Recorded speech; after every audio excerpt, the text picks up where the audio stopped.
Hello, good morning to my next lecture. देखिए, भले ही अभी बज रहे हो एक, आपका ऑलरेडी पॉलिटी का लेक्चर क्या हो चुका है, रिकॉर्ड हो चुका है। पॉलिटी के लेक्चर को रिकॉर्ड करने में हमें कल भी थोड़ी सी परेशानी आई, हम वो कल ही अपलोड करते हैं, लेकिन क्या है कि इंटरनेट जो है ना वो हमारा साथ नहीं दे रहे थे। कोई बात नहीं, हमने वो लेक्चर कंप्लीट कर दिया है, अपलोड कर दिया है। 2 बजे तक आपको मिल जाएगा वो। और भले ही ये लेक्चर मैं 1 बजे अपलोड कर रहा हूँ, मीन्स रिकॉर्ड कर रहा हूँ, तो मुझे ऐसा लग रहा है कि थोड़ा बताना आपको बनता है कि पॉलिटी का डन हो चुका है। तो चलिए, आपका ज्योग्राफी ऑप्शनल स्टार्ट करने से पहले कुछ बेसिक बातें हैं वो मैं आपसे शेयर करना चाहूँगा। देखिए, मैंने आपको बोला था कि आपको हमारी तरफ से कुछ डिफरेंट मिलने वाला है, कुछ अलग हम आपको प्रोवाइड करने वाले हैं। अब मैंने जो वर्ड लिखा है इसका मतलब क्या है? हाँ जी, अपना ज्योग्राफी ऑप्शनल भी स्टार्ट करेंगे, लेकिन कुछ हम आपको फैसिलिटीज एक्स्ट्रा प्रोवाइड कर रहे हैं ताकि आपकी जो स्टडी है एकदम स्ट्रीमलाइन हो पाए और आपको एकदम जो बोलते हैं ना कि पेड जो हम कंटेंट देखते हैं जो डिफरेंट वेबसाइट के थ्रू मिलता है, वो हम आपको दे रहे हैं एब्सोल्युटली फ्री, यानी कि लर्निंग मैनेजमेंट सिस्टम। इसके तहत होगा क्या, जो भी हम आपको क्या देने वाले हैं वीडियोस, वो यूट्यूब पे तो रहेंगी, लेकिन अगर आप लॉगिन करते हैं, अपने आप को रजिस्टर करते हैं किसके ऊपर, ये हमारी वेबसाइट है, ये पूरी मैंने ही डिजाइन की है, ठीक है। जो मेरे पेड स्टूडेंट हैं उनको मैंने बताया भी था, थोड़ी बहुत मुझे आती है आईटी वगैरह की, वो भी यूट्यूब से देख देख के सीखा है, ठीक है। saritclasses.com, ठीक है, ये हमारी वेबसाइट है। देखिए, मैं ये कंप्लीटली तो नहीं बोल सकता एकदम मक्खन की तरह चलेगी, क्योंकि आज मैं इसको चला रहा था, कहीं ना कहीं थोड़े से ग्लिच आ रहे थे, तो इसको मैं धीरे धीरे ना इंप्रूव करता रहूंगा इस पूरी वेबसाइट को। यहाँ पे आप जाके देखेंगे, आपको ना एक ऑप्शन मिलेगा अकाउंट का, ठीक है। हाँ, मैं आपको दिखा भी दूंगा, उसके लिए एक अलग से वीडियो में भी डाल दूंगा आपको, ठीक है। यहाँ पे आपको मिलेगा अकाउंट का ऑप्शन, वहां पे आपको 2 ऑप्शन दिखाई देंगे, एक तो आपको लॉगिन का ऑप्शन दिखेगा और दूसरा रजिस्टर का मिलेगा आपको। जैसे आपने अभी तक रजिस्टर किया नहीं है तो वहां पे जाके आप अपने आप को सिंपली क्या कर लीजिए, रजिस्टर कर लीजिए। और वहां पे जैसे आप रजिस्टर करेंगे, ऊपर एक टैब में मैंने कोर्सेज नाम का एक बटन शो किया हुआ है, उस कोर्स पे क्लिक कीजिए।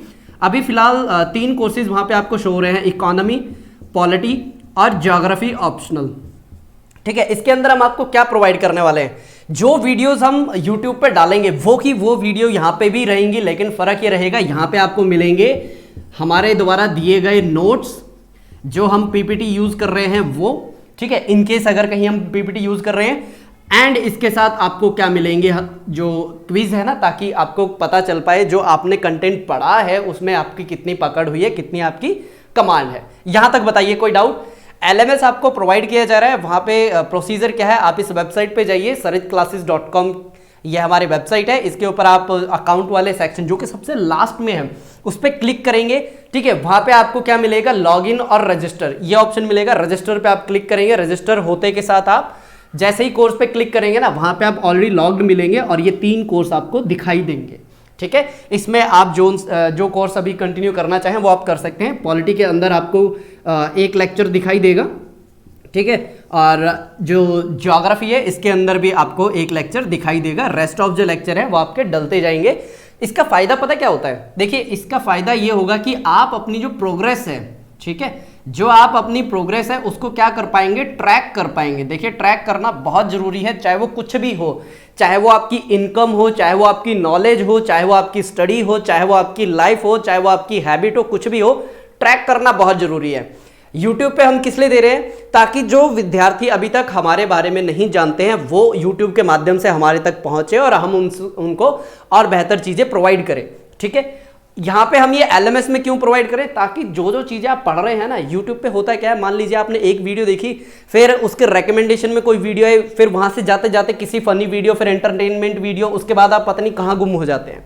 तो हम क्या चाहते हैं कि आप अगर ऑलरेडी हमारे चैनल से जुड़े हुए हैं या फिर सब्सक्राइब्ड हैं या फिर आप हमारे द्वारा दिए गए कंटेंट को देख रहे हैं, तो बार बार आप YouTube पे मत जाएं, आपको सारा कंटेंट यहाँ पे हम LMS में देने वाले हैं। बताइए कैसा लगा ये तोहफा आपको, ठीक है। आप चेक कीजिएगा, अगर आपको कोई भी दिक्कत आती है तो ये हमारी ईमेल आईडी है support@classes.com, ये हमारी ऑफिशियल मेल आईडी है और ये हमारी वेबसाइट है। इसके ऊपर आप रजिस्टर कीजिए और अपनी जो प्रोग्रेस है उसको ट्रैक करते देखिए। और यहाँ पे एक और बात बता दूं मैं, क्विज के अंदर पासिंग मार्क्स 80% है, जो आपको क्विज दी गई है 80% आपके जब तक आंसर नहीं आएंगे, ठीक है, आपके मार्क्स नहीं आएंगे, जो क्विज है आपकी क्लैरिफाई नहीं मानी जाएगी, ठीक है, यहां तक बताइए कोई आपको डाउट है? ये एक छोटी सी अनाउंसमेंट थी और इसको करने में मैंने 5 मिनट ले लिया आपके, चले कोई बात नहीं।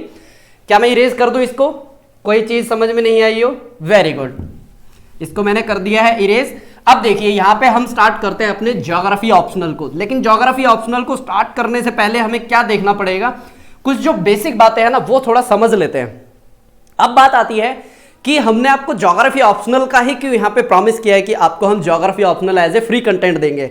अगर आपको याद हो तो मैंने आपको हिस्ट्री ऑप्शनल के भी लेक्चर्स प्रोवाइड किए हैं। बताइए, आपने अभी तक पूरे यूट्यूब जो हमारा चैनल है उसके अंदर 80+ जो वीडियोस आपको प्रोवाइड की हुई है ऑलरेडी, वो आपने जाके चेक किए? मैंने ये नहीं कहा देखी है, मैंने पूछा चेक किए आपने, ठीक है। उसके अंदर आपको ये मिला होगा कि मैंने ही वो लेक्चर्स कंप्लीट किए हैं, मतलब कि वो आपके मॉडर्न हिस्ट्री मैंने उसमें स्टार्ट की थी आपकी, ठीक है। वो हिस्ट्री ऑप्शनल के पर्सपेक्टिव से मैं आपको करवा रहा था।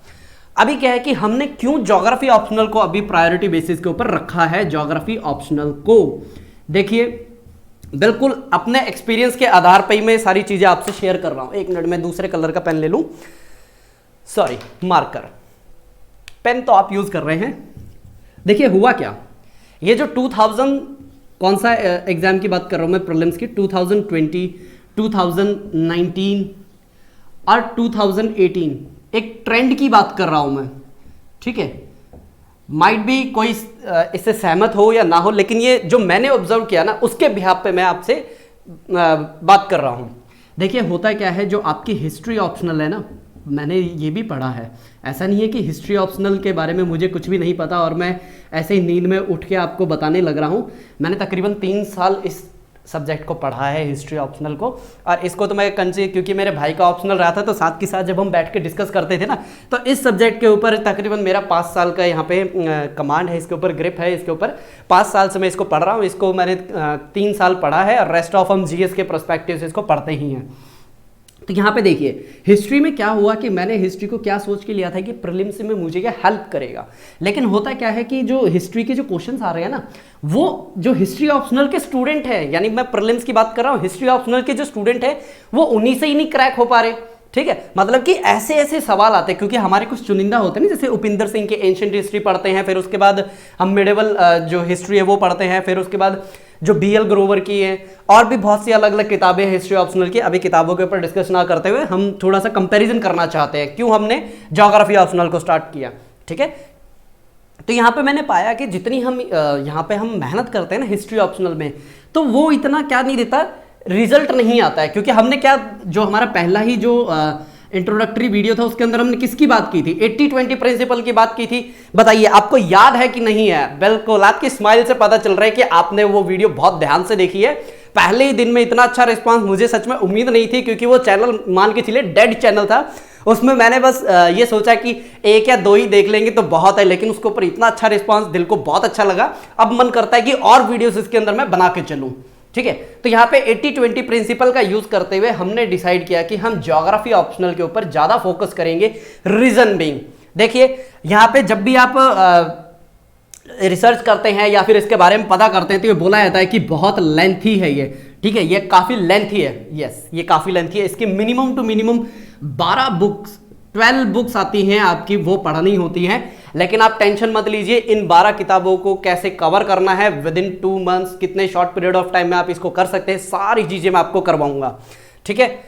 एक पॉइंट है क्लियर। दूसरा क्या रहता है इसके अंदर, ये ओवरलैप करता है किसके साथ, आपका जो GS2 है उसके साथ ये ओवरलैप करता है, GS3 है उसके साथ ये ओवरलैप करता है। कैसे? जो एग्रीकल्चर वाला पार्ट है, इकोनॉमी वाला पार्ट है, पॉलिटी वाला पार्ट है, ये इसके अंदर आते हैं। जैसे पॉलिटी की अगर मैं बात करूं, जो आपकी रिमलैंड एंड हार्टलैंड थ्योरी है, ठीक है, वो पॉलिटी के अंदर आपकी आती है। किस तरीके से अफगानिस्तान के ऊपर रशिया ने अटैक किया और फिर अफगानिस्तान को बचाने के लिए किस तरीके से 2 अलग अलग पावर अफगानिस्तान में भिड़ रही हैं, लड़ रही हैं, और किस तरह 2001 के अंदर जो 9/11 अटैक हुआ था उससे बदला लेने के लिए, मैं बदला ही बोल सकता हूं, यहाँ पे अमेरिका ने क्या किया था, अफगानिस्तान के ऊपर अटैक किया था। तो अफगानिस्तान की जो डेस्टिनी है वो क्या है, जो पावरफुल है वो वहां पे आएगा, उसे कैप्चर करेगा। क्योंकि रिमलैंड एंड हार्टलैंड थ्योरी क्या बोलती है, देखिए धीरे धीरे हम जाते जा रहे हैं किसके अंदर, हमने सिलेबस वाले पार्ट को अभी से स्टार्ट भी नहीं किया, लेकिन उससे पहले ही मैं थोड़ा सा आपको रूबरू करना चाहता हूं, क्योंकि ये अभी आपका बिल्कुल करंट टॉपिक है। ये देखिए किस तरीके से यहां पे जो अफगानिस्तान के ऊपर रूल करेगा उसका टोटल कंट्रोल रहेगा इंडिया के ऊपर। किस तरीके से?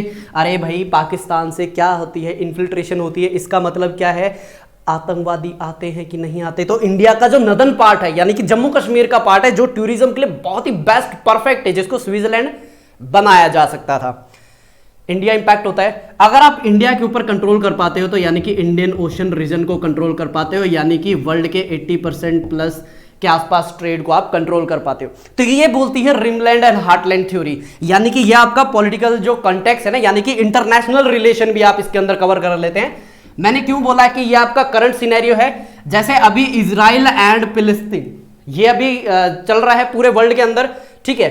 उसी तरीके से इंडिया एंड पाकिस्तान ये कॉन्फ्लिक्ट चल रहा है, उसी तरीके से इंडिया एंड चाइना ये कॉन्फ्लिक्ट चल रहा है। ये सारे कॉन्फ्लिक्ट चल क्यों रहे हैं, उसके पीछे की थ्योरी किसके अंदर हम पढ़ते हैं? ये हम पढ़ते हैं ज्योग्राफी के अंदर। बताइए यहां तक का क्लियर हुआ आपको? ठीक है। एक पॉइंट तो ये है आपका ओवरलैप होता है। किस तरीके से ओवरलैप होता है ये मैंने आपको बता दिया है, ठीक है। आगे चलिए उसके बाद ये तो हुआ ओवरलैपिंग हमारे जीएस के सब्जेक्ट से रिलेटेड। अब एक और ओवरलैपिंग मैं आपको दिखाता हूं किसके अंदर, आपकी जो ओवरलैपिंग होती है प्रीलिम्स में। मैं हमेशा प्रीलिम्स में पता नहीं आई क्यों लिख देता हूं, ठीक है। इसकी एक और ओवरलैपिंग होती है प्रीलिम्स में। किस तरीके से हम किसको पढ़ते हैं? एनवायरनमेंट में क्या पढ़ते हैं? मैप पढ़ते हैं, लोकेशंस को पढ़ते हैं माफी चाहूंगा, हम लोकेशंस को पढ़ते हैं, ठीक है। तो अब इसके अंदर देखिए, जो नॉन ज्योग्राफी स्टूडेंट होता है उसको मैप रटने पड़ते हैं। जो वो रटता है हम ये बनाते हैं। कम से कम 200 से 250 बार आपको यहां पे मैं मैप बना के दूंगा और आप साथ के साथ बनाएंगे, ठीक है। किस तरीके से हमारा पूरा कोर्स चलेगा, आपको क्या क्या चीजें ध्यान में रखनी है, ठीक है। लेक्चर्स की लेंथ क्या रहेगी वो डिपेंड करेगी टॉपिक पे। टॉपिक अगर खत्म 15 मिनट में भी, ऐसा आज तक कभी हुआ नहीं है कि मेरे लेक्चर 15 मिनट में खत्म हो गए हों। 2 घंटे 1.5 घंटे ये ऑन एन एवरेज लेंथ होती है एक ज्योग्राफी जो ऑप्शनल जो लेक्चर्स होते हैं ना उसका, ठीक है। अगर कहीं पे भी आपको समझ में ना आया हो बस आप बता दीजिएगा, आपको वो दोबारा से मैं समझा दूंगा। यहां पे देखिए एनवायरनमेंट में मैप्स आपको पढ़ने होते हैं, क्योंकि मान लीजिए आपसे नाम दफा जो ये लोकेशन पूछ ली कहां पे है, पाइके रिजर्व टाइगर रिजर्व पूछ लिया कहां पे है, तो आपको मैप जो उसमें एनवायरनमेंट के स्टूडेंट एज ए प्रीलिम्स आप पढ़ रहे हैं रटने पड़ते थे, यहां पे आपको बनाने पड़ते हैं, ठीक है। तो इसके लिए क्या होता है, आपका काम बहुत आसान हो जाता है। इंडिया के मैप, मान लीजिए जीएस के स्टूडेंट हैं आप, ठीक है, जीएस में ज्योग्राफी आती है, उसके अंदर आपको इंडिया का मैप बनाना पड़ जाए। अब आप हो जाएंगे कंफ्यूज, किस तरीके से बनाएंगे। मान लीजिए आपका जो पेपर है, आपके 4 सवाल और बचे और आपके पास मात्र 20 मिनट बचे हैं। उस 20 मिनट में आपको चारों सवाल करने, 20-20 मार्क्स के, 80 नंबर बहुत बड़ी होती है। आपको इंडिया का मैप बनाना है। अरे ये लीजिए ना, बन गया इंडिया का मैप, 3 सेकंड लगे। ये छोटी छोटी ऐसी ट्रिक है जो मैं आपको सिखाने वाला हूं, बताने वाला हूं इस पूरे कोर्स के अंदर। यहां पे डाउट क्लियर हो गया क्यों हम ज्योग्राफी ऑप्शनल को यहां पे ले रहे हैं।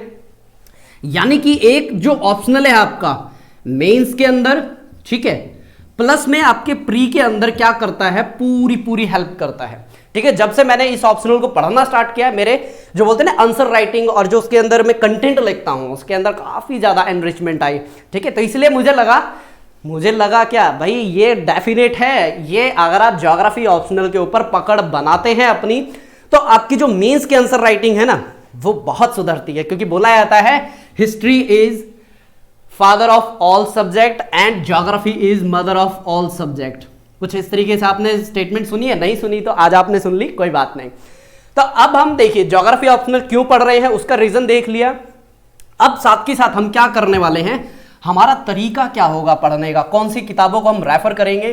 देखिए ये जो लेक्चर्स है ना, मेरे कुछ पेड स्टूडेंट भी देख रहे होंगे, क्योंकि बहुत सी चीज़ें हैं मैं एक लिमिटेड टाइम में उनको कवर नहीं करवा पाया। क्योंकि अभी जो मैंने आपको बताया था ना कि मैं 5 तारीख को ही 5 मई को फ्री हुआ हूँ, क्योंकि उससे पहले मैं जयपुर में पढ़ा रहा था, ठीक है। जयपुर में लगा हुआ था लॉकडाउन, ये बात है आई थिंक 16 अप्रैल की बात है, ठीक है। ऑफिस 2 दिन तक बंद रहा, लेकिन मैंने डिसाइड किया मैं स्टे करूँगा वहाँ पे।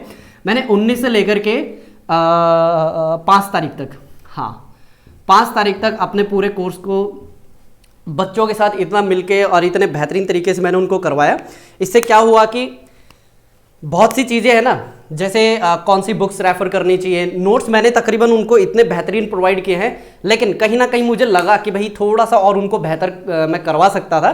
तो ये जो आपके क्या बोलते हैं पेड स्टूडेंट है ना, वो भी ये लेक्चर्स देख रहे होंगे, तो उनसे मेरी एक ही इन्फॉर्मेशन है जो मैं उनसे शेयर करना चाहूँगा। देखिए, जो किताबें मैं वहाँ पे आपसे शेयर नहीं कर पाया, या फिर मान लीजिए दिमाग से निकल गया, वैसे ये चीज़ें दिमाग से निकलती नहीं हैं, क्योंकि जितनी चीज़ें मैं आपसे शेयर करना चाहता था वो मैंने आपको राइटअप के फॉर्मेट में ऑलरेडी दे दिया है। ठीक है, तो यहाँ पे जो किताबें मैं आपसे शेयर करूँगा, देखिए यहाँ पे मैं आपको डिक्टेशन नहीं करवाऊँगा, पहली बात ये क्लियर आप रख लीजिए। कभी आप सोचे कि सर आपने राइटअप के फॉर्मेट में डिक्टेशन नहीं करवाई, इसके एक सॉल्यूशन के तौर पे मैं एक बुक पिक करूंगा। ठीक है, उस बुक के अंदर देखिए 600 से 700 पेजों की किताबें होती हैं, वो वर्ड टू वर्ड नहीं पढ़नी होती है, कौन सा पेज काम का है और कौन सा पेज काम का नहीं है, इवन कि कौन सा वर्ड काम का है और कौन सा वर्ड काम का नहीं है, इतनी डिटेल तक जाके मैं आपको इन किताबों के बारे में बता दूंगा। इससे होगा क्या, यहाँ पे आपकी जो बोलते हैं ना कि मेहनत, वो काम आएगी। ठीक है, यहां तक आपका सारा कुछ क्लियर। क्योंकि देखिए आने वाले जो आपके 2 लेक्चर्स है ना, वो मैंने किस तरीके से डिजाइन किए हैं, ये पीपीटी प्लस और बोर्ड, पीपीटी प्लस बोर्ड, इन दोनों के फॉर्मेट में ये मैं आपके करवाने वाला हूं। यहां तक आपको कोई डाउट, कोई परेशानी, कोई दिक्कत? चलिए, अच्छा एक बात बताऊं, मेरा जो शुरुआती टाइम था ना, बच्चों ने पता क्या फीडबैक दिया कि सर आप ना ब्रेक नहीं लेते, कहीं पे पॉज नहीं लेते। तो मैं हो गया कंफ्यूज, पॉज नहीं लेता, किस तरीके से बच्चे कह रहे हैं कि पॉज नहीं लेता। जैसे अभी मैं आपको पढ़ा रहा हूँ ना, ये पूरे फ्लो में पढ़ा रहा हूँ। ठीक है, तो फ्लो में क्या होता है कि अगर मैं रुक रुक के पढ़ाऊंगा तो वो फ्लो बनता नहीं है ना। ठीक है, तो अभी हमने क्या क्या चीज़ें देखी हैं, एलएमएस के बारे में देखा। ठीक है, फिर उसके बाद हमने जो ज्योग्राफी ऑप्शनल है और जो हिस्ट्री ऑप्शनल है उसके बारे में देखा। ठीक है, यहां तक आपके क्लियर। अब हम जा रहे हैं सीधा सीधा अपनी पीपीटी के ऊपर। ठीक है, अब इस पीपीटी को देखते वक्त आप ये देखेंगे कि मेरा साइज है कुछ छोटा बड़ा होता जाएगा। ठीक है, आप बेयर कर लीजिएगा। ये बैकग्राउंड में 1 मिनट, 1 मिनट, मेरी जो पिक्चर थी वो तो कम नहीं हुई, लेकिन हाँ जो पीपीटी मैंने डिसाइड की थी, 1 मिनट रुकिए, मैं पीपीटी को ना लॉक कर देता हूँ ताकि ये बार बार ना, हाँ ये देख रहे हो आप कितनी बेहतरीन आपके लिए पीपीटी तैयार की है। इसमें देखिए क्या है कि आज का जो लेक्चर है ना आपका, सिर्फ और सिर्फ जो ज्योग्राफी ऑप्शनल का जो सिलेबस है मैं उसके बारे में आपसे डिस्कस करने वाला हूँ। और इसके साथ साथ ये लीजिए, मेरा साइज़ थोड़ा सा बड़ा हो गया, जंबो साइज़ हो गया इसमें मेरा, तो मैं अपने साइज़ को थोड़ा सा बैलेंस कर लेता हूँ। चलिए, अभी मैं डायरेक्टली मूव कर रहा हूँ अपने प्रेजेंटेशन स्लाइड के ऊपर, और यहाँ पे मेरे को तो अपनी शक्ल नहीं दिख रही है, लेकिन फिर भी मैं थोड़ा सा ट्राई करूँगा। किस चीज़ की ट्राई? क्या होता है सर, या तो करेंगे या नहीं करेंगे, बिल्कुल सही बात, या तो एग्ज़ाम क्लियर होगा या नहीं होगा। ठीक है, ट्राई का मतलब क्या होता है, कुछ भी नहीं। तो देखिए हमारा जो मेन जो है ना टॉपिक है वो हमारा है ज्योग्राफी ऑप्शनल। इसके अंदर मैं माउस प्लस ये पेन दोनों यूज़ कर रहा हूँ, क्योंकि अभी तक मेरी ना कमांड बनी नहीं है इस पेन टैब को यूज़ करने की। देखिए यहाँ पे सबसे पहले है जो ज्योग्राफी है, हम उसी के बारे में थोड़ा सा समझना चाहेंगे। जो ज्योग्राफी है ये बेसिकली होती क्या है। ठीक है, अभी तक हमने देखा कि ज्योग्राफी ऑप्शनल ही क्यों। ठीक है, ज्योग्राफी ऑप्शनल के रीजन देखने के बाद अभी हम क्या जाएंगे, इसके बिल्कुल डिटेल में जाएंगे, स्टेप बाय स्टेप। ठीक है, तो चलिए अपने जो नेक्स्ट जो स्लाइड है, अरे चल जाइए 1 मिनट, ये थोड़ा सा, हाँ ठीक है, ज्योग्राफी के अपने सफ़र पे चलते हैं। देखिए ज्योग्राफी, ये एक पिक्चर से आपको समझ में आ जाएगी कि जो ज्योग्राफी है बेसिकली किस तरीके से हमारे सब्जेक्ट के अंदर भूमिका अदा करती है। इसके अंदर देखिए ज्योग्राफी के अंदर आप क्या क्या चीज़ें देखते हैं, बिल्कुल वेजिटेशन के बारे में आप देखते हैं, फिर उसके बाद आप जो मैप पॉइंटिंग है उसके बारे में देखते हैं, फिर उसके बाद आप ये जो अलग अलग लैंड फॉर्म है उसके बारे में देखते हैं, फिर इसके बाद ये आप अलग से देख रहे हैं ना कि ये जो पहाड़ है, ये जो रिलीफ है, ये जो माउंटेन है, यहीं पे क्यों आपको मिल रहे हैं। ठीक है, और एक ये जैसे आप ये जो जहाज देख रहे हैं माफ़ी चाहूँगा, आज पता नहीं गले में कुछ खराश है। ठीक है, तो यहाँ पे ये जो पानी वाला शिप है यानी कि ओशन को डिपिक्ट करता है, और ये अलग से यहाँ पे एक कॉन्टिनेंट को डिपिक्ट किया जा रहा है, और ये अलग से सोलर सिस्टम को डिपिक्ट किया जा रहा है यहाँ पे इस पूरे डायग्राम के अंदर। ठीक है, तो नेक्स्ट अगर हम देखते हैं कि ज्योग्राफी को थोड़ा सा समझने की कोशिश करते हैं कि एक्चुअली ज्योग्राफी है क्या, व्हाट इज ज्योग्राफी। देखिए यहीं पे एक ना मेरे को बहुत ही बेहतरीन एक पॉइंट याद आया। मैं एक वाइट पेज ले लेता हूँ, अगर मुझे यहाँ पे पिक करना आ जाए तो स्क्रीन आ जाइए वाइट। ठीक है, यहाँ पे ना 2017 के अंदर, अरे भाई अच्छा पेन पिक नहीं किया, देखा यही तो मैं कह रहा था कि कुछ ना कुछ यहाँ पे सॉफ्टवेयर से रिलेटेड ना चीज़ें सीखने की और समझने की मुझे अभी से और रिक्वायरमेंट है। देखिए मैं 2017 की बात कर रहा हूँ। यहाँ पे क्या हुआ कि एक सवाल आया था आपका सूडो वॉल्केनिक फीचर, ठीक है, सूडो वॉल्केनिक फीचर। अब यहाँ पे जो बच्चा ये जानता होगा कि किस तरीके से शब्दों को तोड़ा जाता है और किस तरीके से जो उनका मीनिंग है वो ड्राइड आउट किया जाता है, तो उसके लिए सूडो जो वॉल्केनिक फीचर है वो बहुत आसान है।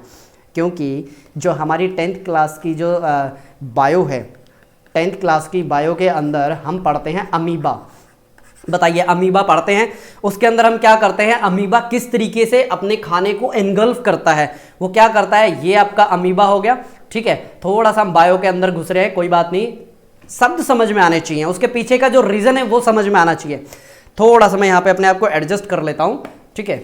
चलिए एक मिनट में ये देख लूँ क्या मैं प्रॉपरली कैमरे के अंदर आ रहा हूँ या नहीं आ रहा हूँ, ठीक है। एक बार, हाँ मैं प्रॉपरली कैमरे के अंदर आ रहा हूँ। चलिए वापस आते हैं अपने इसी टॉपिक के ऊपर। अच्छा, वाइट पेज मिस हो गया हमारा, अरे वाइट पेज कहाँ गए, चलिए गायब हो गया, दोबारा से निकालते हैं वाइट पेज को।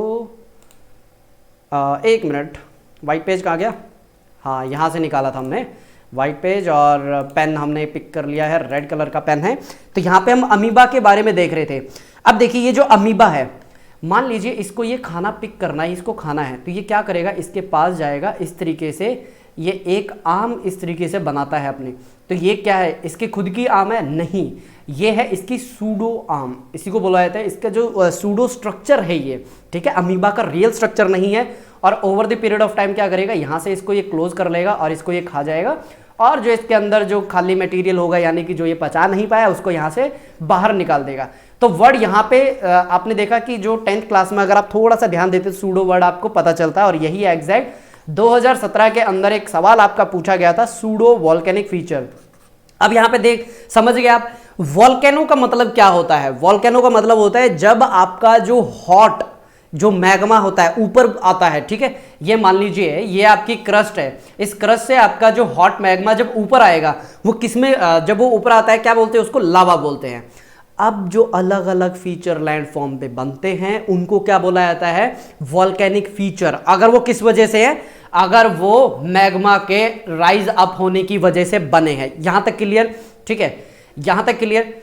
अब इसके बाद हमें क्या देखना है, सवाल क्या था, सूडो वॉल्केनिक, यानी कि कुछ ऐसे फीचर जो बनते हैं किसके जैसे, वॉल्केनिक फीचर के जैसे बनते हैं, लेकिन उसके पीछे का रीजन नहीं है वॉल्केनो। क्या रीजन है उसके पीछे, वो जैसे जैसे हम आगे बढ़ते जाएंगे, वॉल्केनिज्म हम पढ़ेंगे, उसके अंदर मैं आपको और डिटेल में बताऊंगा, ठीक है। तो इस तरीके से क्या है कि हमें जो एक पर्टिकुलर शब्द होते हैं उनको किस तरीके से हम यूज कर सकते हैं, वो किस तरीके से हमें मदद कर सकते हैं, वो समझ में आना चाहिए। तो इसी चीज को ध्यान में रखते हुए यहाँ पे मैं फिर दोबारा पेन पिक कर लेता हूँ। अच्छा, इसकी आई थिंक की शॉर्ट की भी होती है ना, Ctrl+P, मैं देखूंगा बाद में इसको। चलिए, तो यहां पे हम क्या देख रहे हैं, जो ज्योग्राफी है, इस एक शब्द को हम समझना चाह रहे हैं। अरे कहां गया पेन, हाँ ये रहा। तो इसमें देखिए दो वर्ड है, GEO, यानी ज्योग्राफी के अंदर ये दो वर्ड है। जियो का मतलब होता है अर्थ, ठीक है, और ग्राफी का मतलब क्या होता है, डिस्क्रिप्शन। इसके अंदर आपके ग्राफ्स, जो ग्राफ होते हैं उसके थ्रू, डायग्राम के थ्रू, और बहुत सी चीजों का यूज करके क्या किया जाता है, यहाँ पे डिस्क्रिप्शन दिया जाता है, ठीक है। तो बेसिकली है क्या ज्योग्राफी, ज्योग्राफी है, हमने यहाँ पे शब्दों को तोड़ के देखा। अच्छा पता क्या है, आप सोच रहे हो मैं बार बार पीछे मुड़ के क्यों देख रहा हूँ, क्योंकि वो डिजिटल बोर्ड की थोड़ी सी ना हैबिट पड़ी हुई है, तो उसमें क्या है, जब मैं ऐसे समझाता ना, पीछे ऐसे मुड़ के लिखा जरूर करता था उस चीज़ के लिए। तो अब याद आ रहा है कि भाई नीचे पेन टैब रखा है, उसके ऊपर लिख के पढ़ाना है। चलिए धीरे धीरे इसकी भी आदत पड़ जाएगी। तो यहाँ पे ज्योग्राफी क्या है, दो शब्दों से मिलकर बना हुआ है। ज्योग्राफी के अंदर हमने ये समझ लिया क्या है, ये अर्थ की डिस्क्रिप्शन है। अब ये डिस्क्रिप्शन किस तरीके से हो सकती है, क्लाइमेट के बेस के ऊपर हम कर सकते हैं, ठीक है। इसके अंदर जो ओशंस है उसके ऊपर हम कर सकते हैं। उसके बाद जो हमें अपीयरेंस बाहर दिख रहा है, मान लीजिए हमें मान लीजिए आप अपने घर के बाहर जाएं, वहां पे आपको एकदम प्लेन जगह दिख रही है, यानी कि क्या है, वो एकदम प्लेन जगह है, मॉर्फोलॉजी कैसी है उसकी, प्लेन है बिल्कुल। अगर कोई पहाड़ी एरिया पे, ये बच्चा अगर कोई हिली एरिया में अगर ये वीडियो लेक्चर देख रहा है, वो बाहर जाके देखेगा कैसे हिली ट्रेन मिलती है उसको, वैली मिलेंगी, गॉर्ज मिलेगा, कैनियन जैसे स्ट्रक्चर्स देखने को मिलेंगे, और वहां पे फोल्ड माउंटेन, ब्लॉक माउंटेन, इस तरीके के कुछ स्ट्रक्चर्स देखने को मिलेंगे। तो यानी कि यहाँ पे वो बच्चा क्या देख रहा है, वो देख रहा है मॉर्फोलॉजी, यानी कि आउटर अपीयरेंस देख रहा है। वो बच्चा आउटर अपीयरेंस देख रहा है, किसका देख रहा है, अरे भाई वो अर्थ का ही तो देख रहा है आउटर अपीयरेंस। तो यानी कि जो सबसे जंबो पार्ट है किसका, ज्योग्राफी के ऑप्शनल के अंदर, वो क्या है, जियोमॉर्फोलॉजी, जिसे हम स्टार्ट करेंगे बहुत ही डिटेल में मैं आपको करवाऊंगा। ठीक है, यहां तक आपको समझ में आ गया? तो चलिए, यहां पे मैंने एक बहुत ही बिल्कुल ब्यूटीफुल सा सिंपल सा मैंने आपको ज्योग्राफी का बता दिया है कि क्या होता है। ज्योग्राफी है बेसिकली आपकी अर्थ। अरे भाई, यहां पे मैंने क्या नहीं पिक किया, पेन पिक नहीं किया। चलिए, ये थोड़ी बहुत माइनर चीज़ें आ जाएंगी, हंसिए मत। हाँ, ये छोटी बहुत गलतियां बचपन में भी होती थी, अब भी होती थी, कोई बात नहीं। कुछ बच्चे कह रहे होंगे सर प्रिपेयर नहीं करके आए। अरे बेटा, प्रिपेयर ही करके तो आए हैं, तभी ये तो इतनी बढ़िया पीपीटी आपके लिए तैयार की है। तो यहाँ पे देखिए, जो अर्थ है आपकी, ठीक है, अर्थ की क्या कर रहे हैं हम, स्टडी कर रहे हैं। किस पर्सपेक्टिव से? हमने जमीन को देखा, फिर उसके बाद हमने क्लाइमेट को देखा, फिर हमने यहाँ पे प्लैनेट यानी कि बायोजियोग्राफी, एक एक वर्ड को तोड़ के बताऊंगा मैं। फिर उसके बाद यहाँ पे हमने एनिमल्स को देखा, एनिमल यानी कि जो वाइल्ड लाइफ है। ठीक है, वाइल्ड लाइफ के बारे में हमने थोड़ा सा डिटेल में देखा। ठीक है, नेक्स्ट चले हम। और इसके बाद अगर हम आते हैं कि हमारा मेन टारगेट क्या है, इस पूरे कोर्स का मेन टारगेट क्या है, ये तो पता होना चाहिए। मेन कोर्स का जो पूरा टारगेट है, एक मिनट यहाँ पे कोई मुझे बता ही दे, क्योंकि बार बार मैं ऐसे पेन पिक कर रहा हूँ ना, आप भी थोड़े से डिस्टर्ब हो रहे होंगे। चलिए, थोड़ा सा इसको कर देते हैं आगे। अब देखिए, हमारा मेन टारगेट क्या है? हमारा मेन टारगेट है 320 प्लस लेना। अगर कोई एक्सपीरियंस स्टूडेंट देख रहा होगा, वो सबसे पहले उसके चेहरे पे स्माइल आई होगी, सर यहाँ पे 280 से 290 क्या माना जाता है? गुड स्कोर माना जाता है। तो उसके लिए मेरा एक ही जवाब है उसे कि अगर कोई 327 नंबर लेके आ सकता है, उसके साथ अगर रैंक 5 अचीव किया जा रहा है, 327 ये 2017 की बात कर रहा हूं मैं, तो हम 320 प्लस क्यों नहीं जा सकते? तो हमारी क्या होनी चाहिए इस चीज़ के लिए? अप्रोच सही होनी चाहिए। ठीक है, हमें क्या क्या पढ़ना है, ठीक है, और क्या नहीं पढ़ना। ठीक है, हमें हर कोई ये बताता है ये पढ़ लो, एनसीईआरटी पढ़ लो, ये कर लो, वो कर लो। अरे बेटा, वो तो कर लेंगे, कोई बात नहीं, लेकिन उसको मिनिमम टाइम में, मिनिमम वर्ड में, किस तरीके से हम उसको 150 वर्ड के अंदर प्रेजेंट कर पा रहे हैं? क्या हमने वो प्रेजेंटेबल स्किल डेवलप की? नहीं की। तो वो इतनी किताबें जो हम पढ़ेंगे, उसका फ़ायदा क्या? कोई फ़ायदा नहीं रहेगा। तो यहाँ पे हमारा जो क्या बोलते हैं, बेसिक एजेंडा क्या रहेगा, यहाँ पे मैं आपसे वो शेयर करना चाह रहा हूँ। इरेजर जी आप आ जाइए, आपका यहाँ पे काम है। चलिए, मैं इरेज कर देता हूँ इसको पूरे को। हाँ, मैं इसकी एक बार ना, ये लेक्चर ख़त्म होते ही, हाँ ये लेक्चर नहीं, अगला लेक्चर भी आपको कुछ ऐसा ही मिलेगा। ठीक है, 2 लेक्चर मैं एक साथ रिकॉर्ड करने वाला हूँ अभी, क्योंकि मुझे थोड़ा सा अभी ये इन्फॉर्मेशन मिली है कि लाइट नहीं रहने वाली है, तो इसलिए मैं ये सोच रहा हूँ जितना उसके कंटिन्यू में रिकॉर्ड कर लूँ, ताकि आपके 2 दिन के लेक्चर रहें। हाँ, इन्वर्टर का बैकअप है यहाँ पे, इसकी टेंशन मत लीजिए, फिर भी मैं एक सेफ साइड लेके चल रहा हूँ। यहाँ पे हमारा मेन जो फोकस रहेगा किस चीज़ के ऊपर रहेगा?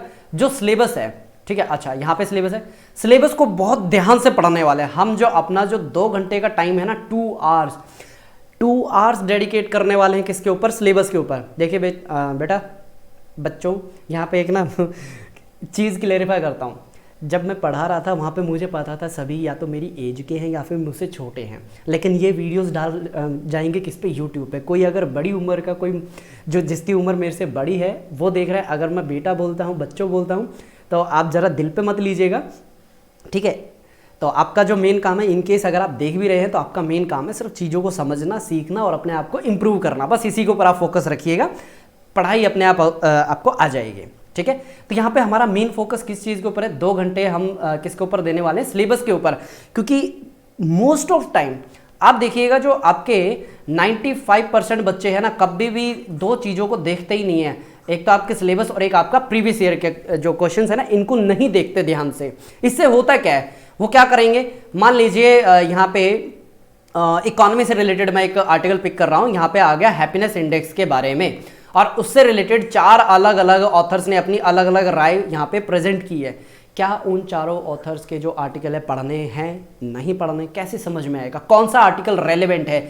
देखिए, जो आर्टिकल्स आते हैं उनको कौन लिखता है? ह्यूमन बींग्स लिखते हैं ना। वहाँ पे बायसनेस बहुत कॉमन बात है। यही तो हम पूरे जो ज्योग्राफी की बात करने वाले हैं, वहाँ पे हम यही देखने वाले किस तरीके से हर एक स्टेप के ऊपर क्या ये बायसनेस आई है, जिसकी वजह से क्या हुआ है कि जो ज्योग्राफी या फिर जियोमॉर्फोलॉजी की अगर हम स्पेसिफिकली अभी हम बात करने वाले हैं, उसके अंदर किस तरीके से परेशानियाँ आती हैं।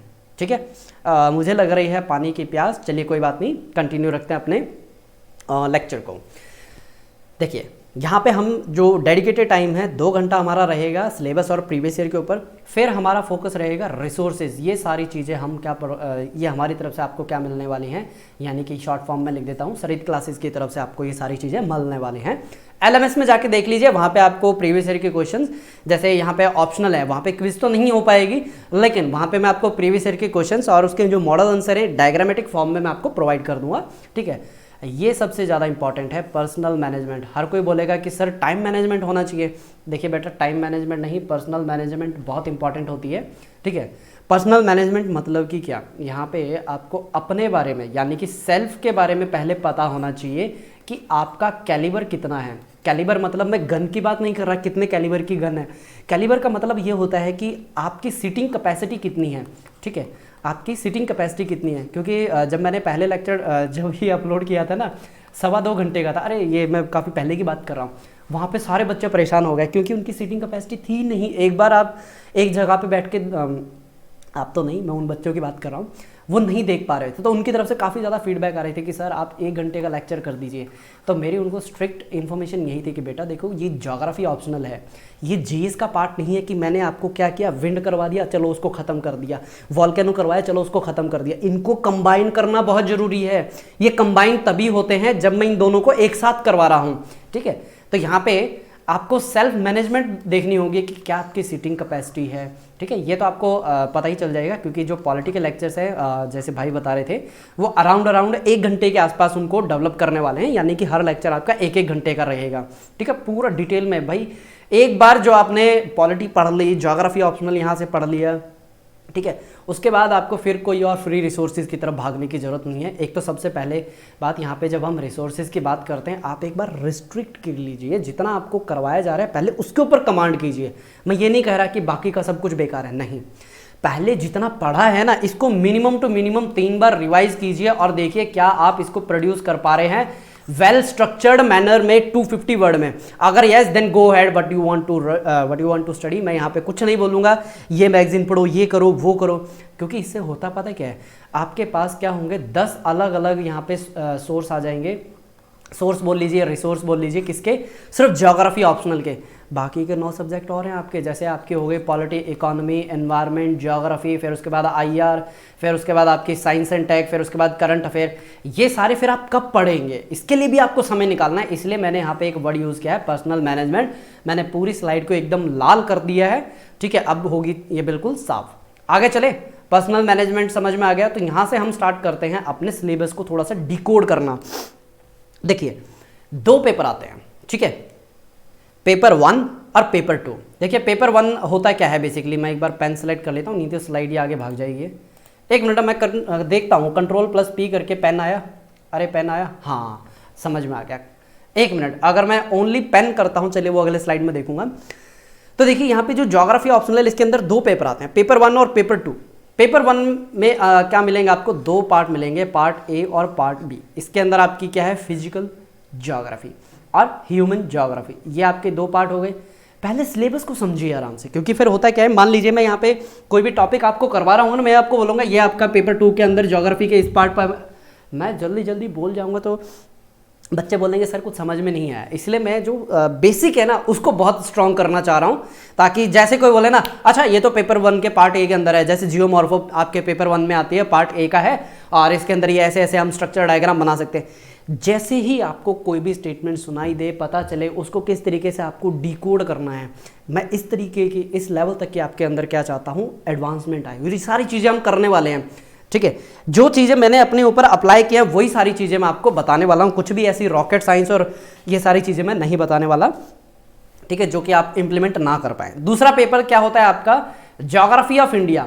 देखिए ज्योग्राफी ऑफ इंडिया क्या है, आपका मेयरली फैक्ट्स के बारे में। जब आप फिजिकल सेटिंग ऑफ इंडिया की बात करते हैं ना, इसमें माउंटेन कहाँ पे है, कौन सी एक्सिस कहाँ से जा रही है, जैसे दिल्ली के सेम एक्सिस के ऊपर जब हम, अरे मार्कर कहाँ गया, चलिए, जब हम क्या बनाते हैं इस तरीके से इंडिया के मैप को ड्रॉ करते हैं, जब हम यहाँ पे बोलते हैं दिल्ली, अगर इसको हम इस तरीके से डिवाइड करें तो दिल्ली के सेम एक्सिस के ऊपर ऐसी कौन सी सिटी है या कितनी सिटी हैं जो इसी एक्सिस के ऊपर आती हैं।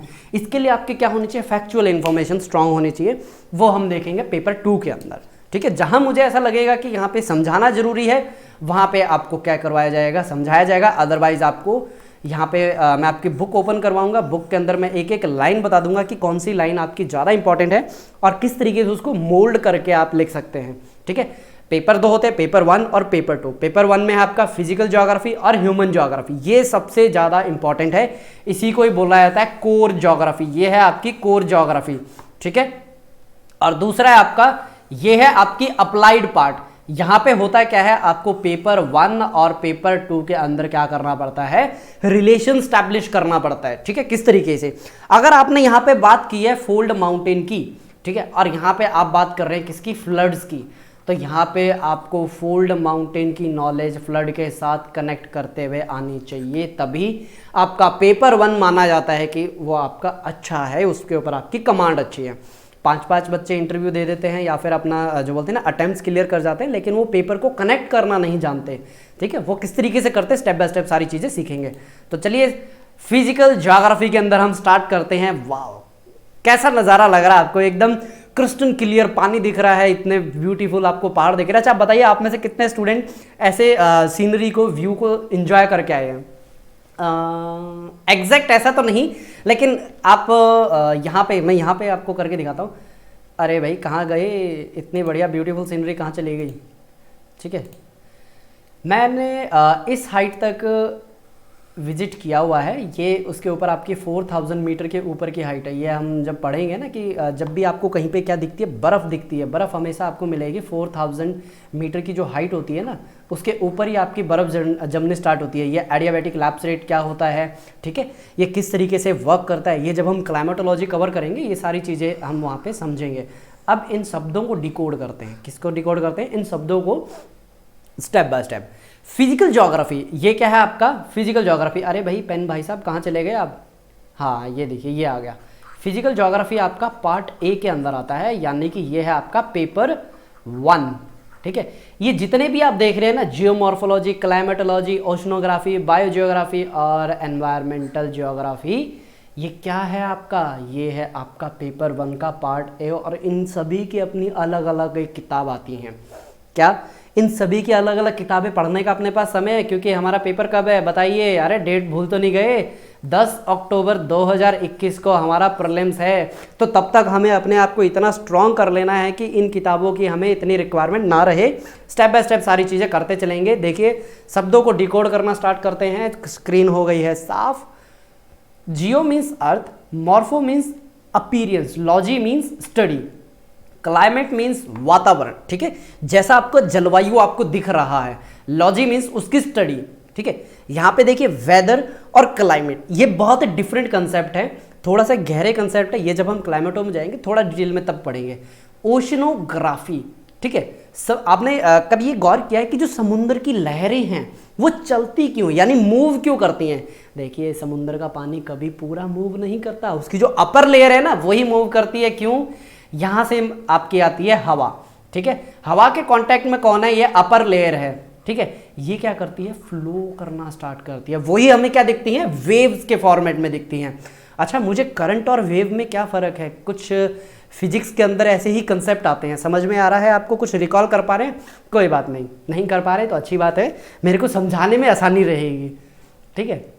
उसके बाद आपका 4th आता है बायो मीन्स लाइफ, जियो मीन्स आपकी अर्थ, ग्राफी मीन्स उसके डिस्क्रिप्शन की बात होगी, यानी कि हम मेजरली किसकी बात करेंगे, यहाँ पे हम सॉइल की बात करने वाले हैं, किसकी, मिट्टी की बात करने वाले हैं। मिट्टी की जैसे A layer, O layer, E layer, सबसे लास्ट तक किस तरीके से कौन सी मिट्टी कहाँ पे होती है, पर्कोलेशन क्या होता है। ठीक है। ये सारी चीज़ें वहाँ पे करने वाले हैं। अगर कोई रेड सॉइल मिल रही है उसका क्या मतलब है, यहाँ पे परमाफ्रॉस्ट का क्या मतलब है, ये सारी चीज़ें, सारे शब्द आपके आएंगे, स्टेप बाय स्टेप कवर करेंगे।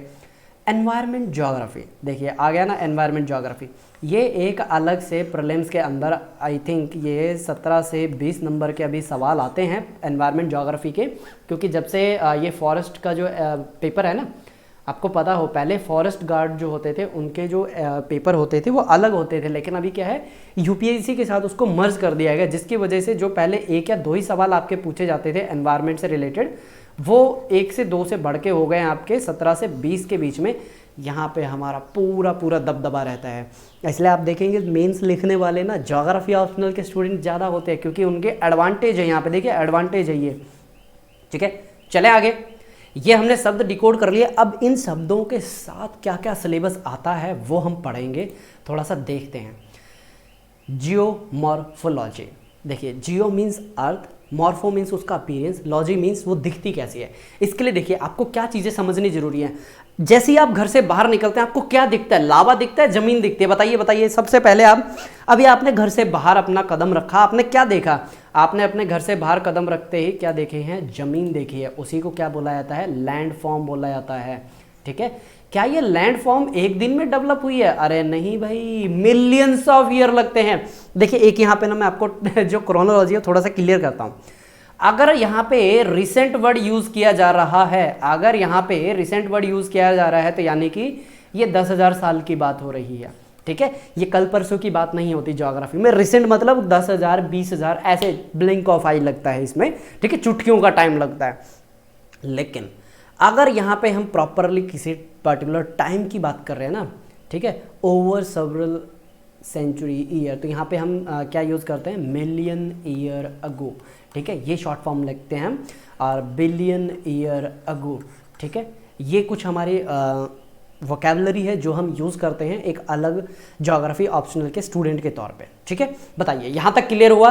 बताइए बताइए बताइए, यहाँ तक क्लियर? ठीक है, तो यहाँ पे जैसे आप अपने घर से बाहर निकले आपने देखा कि एक लैंडफॉर्म है जो या तो प्लेन हो सकता है, या फिर उसके अंदर रिंकल्स हो सकती हैं, या फिर उसके अंदर गॉर्ज और कैनियन हो सकते हैं। क्या ये एक दिन में? नहीं, एक दिन में नहीं बने हैं, क्योंकि इन चीज़ों को डेवलप करने के लिए ये दो फोर्सेज, ये दो महानुभाव हैं, ये इंपॉर्टेंट है, एंडोजेनेटिक और एक्सोजेनेटिक। यहीं से हम अपनी जियोमॉर्फो को स्टार्ट करने वाले हैं, आज नहीं 2 घंटे के बाद, यानी कि आपके लिए तो वो कल का लेक्चर रहेगा।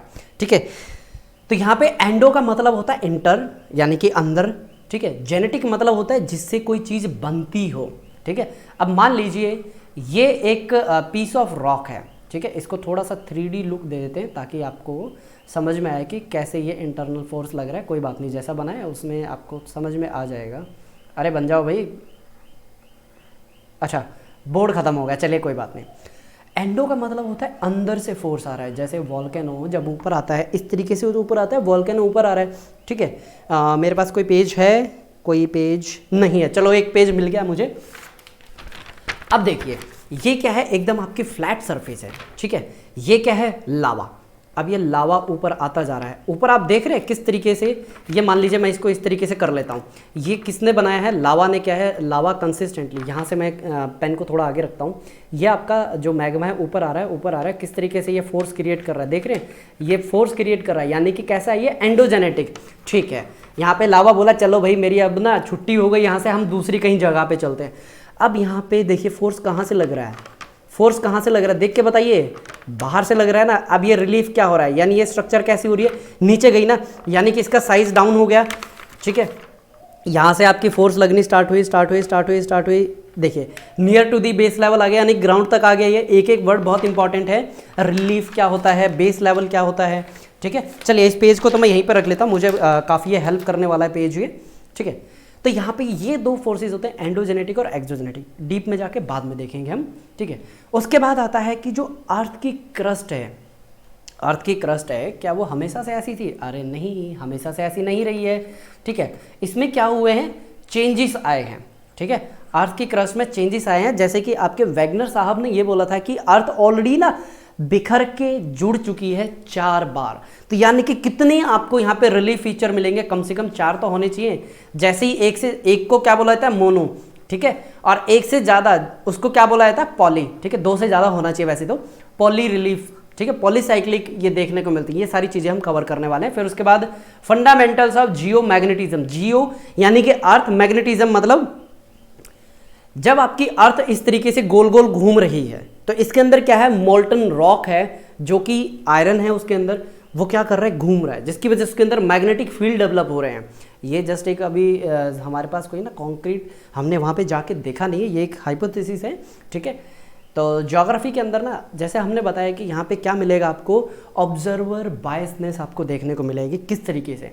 मान लीजिए आप मेरे से कोई सवाल पूछते हैं, XYZ किसी भी फील्ड से आप सवाल पूछते हैं, लेट फॉर एग्जाम्पल आपने बोला कि पेन के ऊपर ना आप 10 लाइन बोल के बताइए, पेन के ऊपर आप 10 लाइनें बोल के बताइए। अब मैं क्या करूँगा, जो मेरी बैकग्राउंड नॉलेज है उसका यूज़ करूँगा इस पेन को एक्सप्लेन करने में, ठीक है।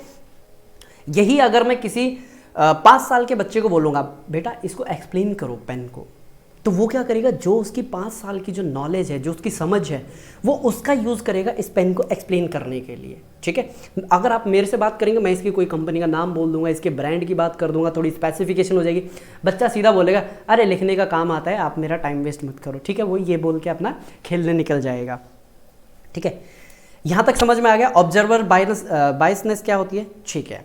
उसके बाद आती है आपके, ये एक बार मैं फिर दोबारा इसको साफ कर देता हूँ, physical condition of earth interior. ये थोड़ा डिटेल में देखेंगे, ये वर्ड थोड़ा समझना बहुत जरूरी है आपका। जियोसिंक्लाइन, अभी तक हम अपने जो बोलते हैं ना, जो मेन हमारा जियोमॉर्फे उसको स्टार्ट नहीं किया, ये जस्ट आपको क्या दे रहे हैं, फर्स्ट हैंड व्यू दे रहे हैं, क्योंकि कुछ ऐसे ऐसे शब्द होंगे पहली बार आप सुनेंगे दिमाग के ऊपर से निकल जाएगा, तो दिमाग के ऊपर से हमें कुछ निकालना नहीं है, इस तरीके से हाथ ऊपर करके कैच करनी है सारी चीज़ें, ठीक है। तो यहाँ पे एक वर्ड आता है आपका जियोसिंक्लाइन, ठीक है। जियो का मतलब होता है अर्थ, ठीक है। जितनी बार भी आपको जियो वर्ड मिलेगा आप ऑटोमेटिक समझ जाइए वो क्या है, अर्थ है, ठीक है। जियो है आपका अर्थ, और सिंक्लाइन का मतलब होता है डिप्रेशन। डिप्रेशन क्या होता है, देखिए जब हम ज्योग्राफी के टर्म में डिप्रेशन का मतलब क्या होता है, गड्ढा, ठीक है। ज्योग्राफी में हम बोलते हैं उसको डिप्रेशन, ठीक है। अगर नॉर्मल लेमन लैंग्वेज में देखेंगे उसका मतलब होता है गड्ढा, ठीक है। अब ये जो डिप्रेशन होता है, ये गड्ढा होता है, ये किस तरीके की और क्यों बनता है, ठीक है, वो हम जब कोबर की थ्योरी पढ़ेंगे ना इसके अंदर, वो तब हम इसके अंदर कवर करेंगे। बस ये शब्द समझते जाइए, कॉन्टिनेंटल ड्रिफ्ट, ठीक है। कॉन्टिनेंट क्या होता है, एक पीस ऑफ लैंड होता है, ठीक है, उसको हम क्या बोल देते हैं, कॉन्टिनेंट। यहाँ पे मैप अच्छा मैंने बनाया नहीं अभी तक, चलिए कोई बात नहीं। जैसे आपका ऑस्ट्रेलिया है, ये बिल्कुल अलग थलग पड़ा है ये, ठीक है, ये क्या है आपका कॉन्टिनेंट है, क्योंकि ये एक पूरा एक पीस ऑफ लैंड है, ठीक है। ड्रिफ्ट का मतलब क्या होता है, ड्रिफ्ट का मतलब होता है सरकना, खिसकना, ठीक है। जैसे बोलते हैं ना कि जब बच्चे को डांट पड़ती है तो एकदम धीरे धीरे ऐसे सरकता सरकता सरकता सरकता वो उस जगह से चला जाता है, ताकि उसको ज़्यादा डांट ना पड़े, साथ के साथ उसको प्रसाद ना मिले।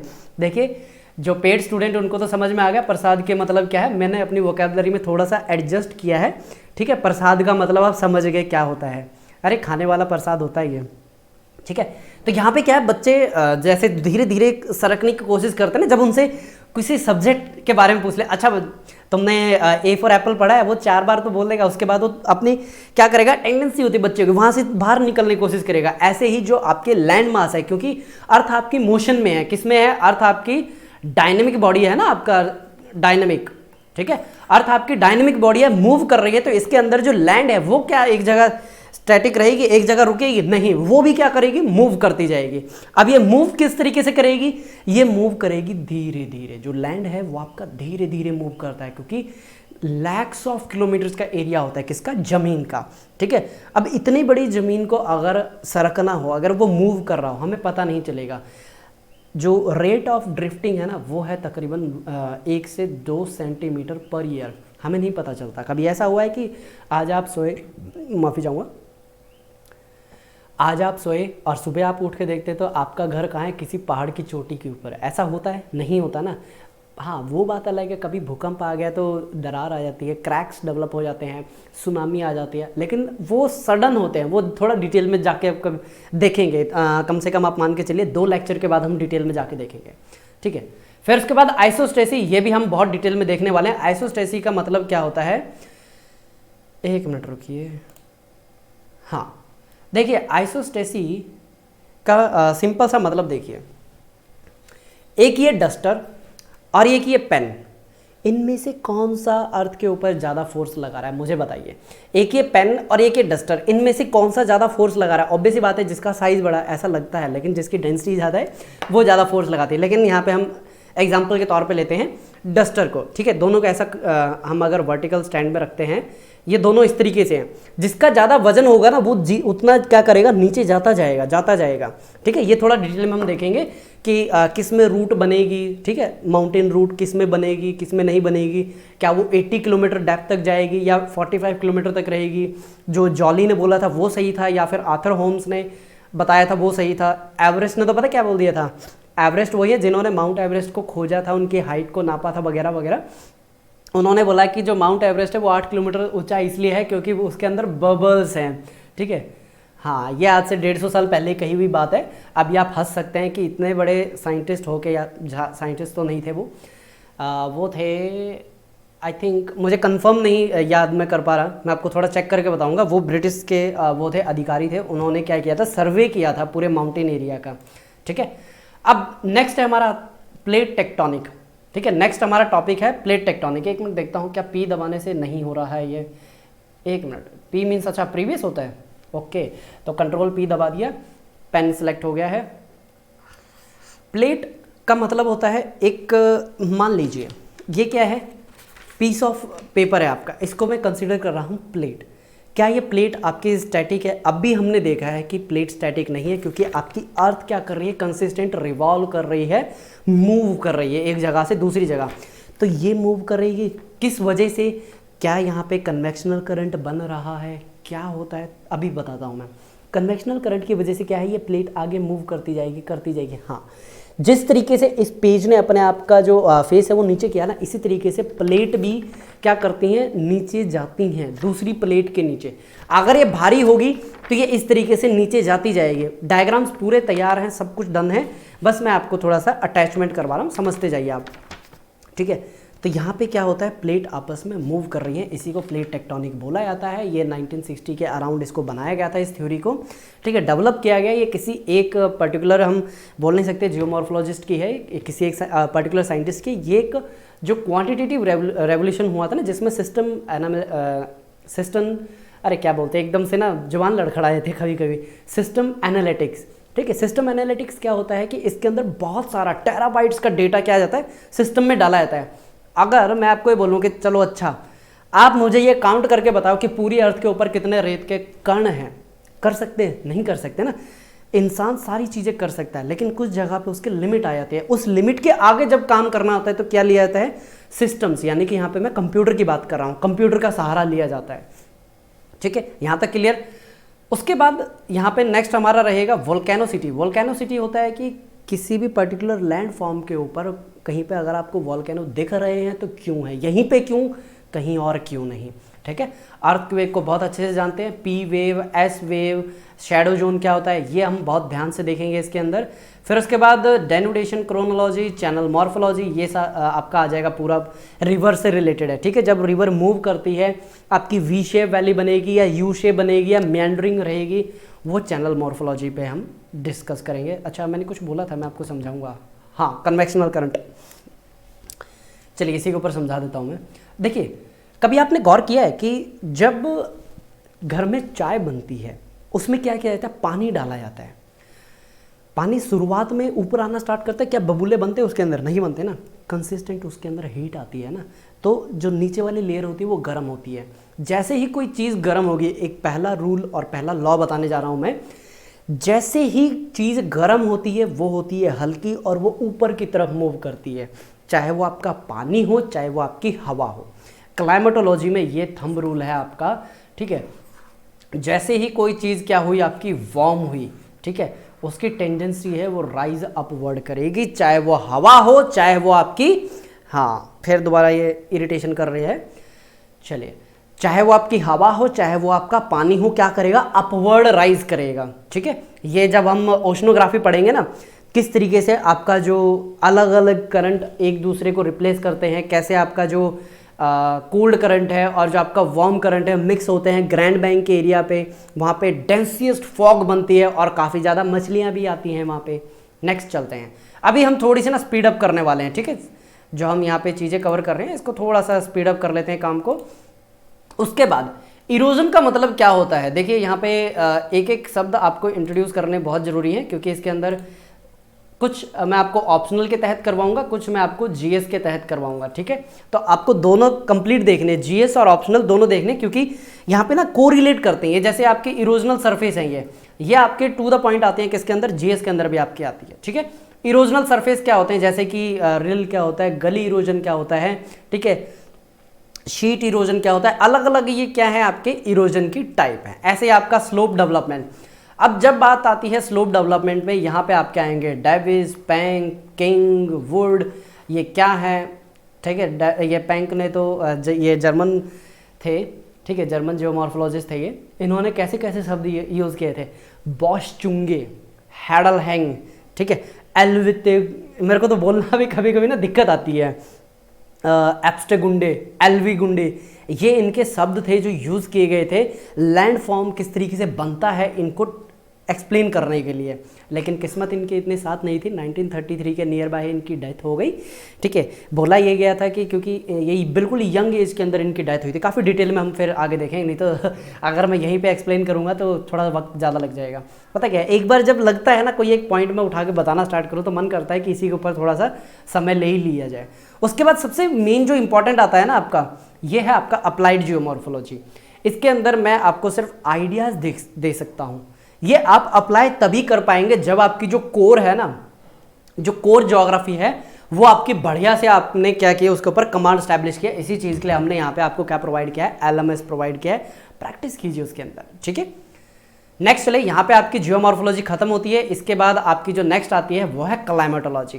क्लाइमेटोलॉजी में क्या आपको देखने को मिलेगा, अरे पेन भाई साहब कहाँ चले गए आप, चलिए हम थोड़ा सा नज़दीक आके कर लेते हैं, कई बार ऐसा लगता है मैं इसके ऊपर गिर ही ना जाऊँ, ठीक है।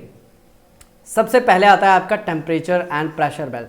देखिए टेम्परेचर मतलब कि क्या, जब सूरज ऊपर से अपने क्या करता है, जो यहाँ पे सनलाइट अर्थ के ऊपर डालता है या फिर अपने वो करता तो अपने लिए क्या है, रिलीज करता है अपने जो कोर है वहाँ से, ठीक है। न्यूट्रिनोज होते हैं जिसके वजह मतलब जो न्यूट्रिनोज होते हैं वो क्या करते हैं, वो सीधा पेनिट्रेट करते हैं अर्थ के इंटीरियर तक। एंड अर्थ के इंटीरियर मतलब कोर तक वो जाके इंटीरियर वहाँ तक जाते हैं और उसको हॉट करते हैं। ये अभी से पूरी प्रॉपर थ्योरी बनी नहीं है, इसके ऊपर काम चल रहा है अभी से, ये जस्ट मैंने एक एडवांस जो पॉइंट ऑफ व्यू है वो मैंने आपको बताया है।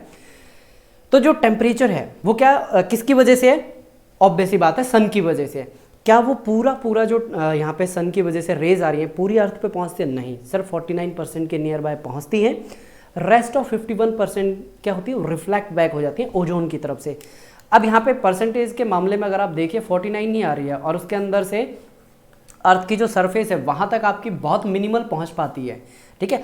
उसी की वजह से ये सारे आपके फिनोमिना देख रहे हैं, हवा का चलना, बारिश का होना, जो आपके ओशंस है उनका मूव करना, ये सारा इसी की वजह से है। देखेंगे ध्यान से इसको, हीट बजट क्या होता है, हीट बजट, ये सारी जो परसेंटेज और ये मैं बात कर रहा हूँ ना, इसके अंदर हम पढ़ेंगे। एटमॉस्फेरिक सर्कुलेशन, ये भी बहुत इंपॉर्टेंट है। स्टेबिलिटी और इंस्टेबिलिटी, देखिए जब आप अपनी ज़िंदगी में स्टेबल होते हैं, एग्जैक्ट यही मैंने अपने पेड स्टूडेंट को दिया था, यही मैं एग्जांपल आपको दे रहा हूँ। जब आप अपनी ज़िंदगी में स्टेबल होते हैं, क्या आंखों से आंसू निकलते हैं कि अरे यार मैं ज़िंदगी में स्टेबल हो गया तो मैं क्या करूँ, नहीं होता ना। यानी कि आपको पैसा कमाने के लिए मेहनत नहीं करनी पड़ रही है, ठीक है, आंखों से आंसू नहीं आते। स्टेबिलिटी का मतलब यहाँ पे क्लाइमेटों में यही होता है, ये ड्राई कंडीशन होती है, बारिश नहीं होती, ठीक है, रेन नहीं होती।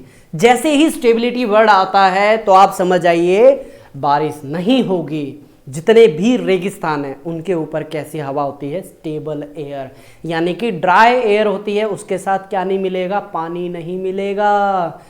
जैसे ही इंस्टेबिलिटी आती है लाइफ में, पता नहीं कल ये नौकरी रहे ना रहे, पता चला वो नौकरी चली गई हाथ से, ठीक है, तो अब क्या हो गई लाइफ आपके, बिल्कुल अनस्टेबल हो गए, आंखों से आने लगे आंसू। यहाँ पे कोरिलेट करते हैं किससे, क्लाइमेटोलॉजी से। जैसे ही हवा इनस्टेबल होती है उसके साथ क्या आएगा, मॉइस्चर आएगा। जब वो इतना ज़्यादा मॉइस्चर इकट्ठा हो जाएगा कि उसको होल्ड नहीं कर सकती, कैपेसिटी से बाहर चला जाएगा, तो बताइए क्या होगी, हाँ जी बारिश आएगी, ठीक है, क्या आएगी, रेन आएगी। इसी को बोला जाता है स्टेबिलिटी और इंस्टेबिलिटी। गहराई में जाके और देखेंगे इसको। Planetary wind, planetary wind, monsoon wind, मेरा मन तो कर रहा है मैं अभी आपको समझा दूं, फिर आप बोलेंगे कि सर यहीं पे ही आपने सिलेबस को डिस्कस करने में, क्योंकि यही होता है, बेस इसी को बोला जाता है। सिलेबस अगर आप एक एक वर्ड उठाते ही समझ जाए ना, अच्छा इसके अंदर यही हमने पढ़ा है, समझ लीजिए ये आपके हैंड नोट्स बन गए। अच्छा मैंने ना सिलेबस को किस तरीके से बनाना चाहिए, ये सारी चीज़ें ना आपकी हैंड रिटन आपके पास होनी चाहिए। इससे होता क्या है, मान लीजिए आपको ज्योग्राफी ऑप्शनल के अंदर कोई पर्टिकुलर टॉपिक देखना है, कंसेप्ट देखना है, तो आपको ऐसा ढूंढना ना पड़े कि भाई ये कहाँ गया।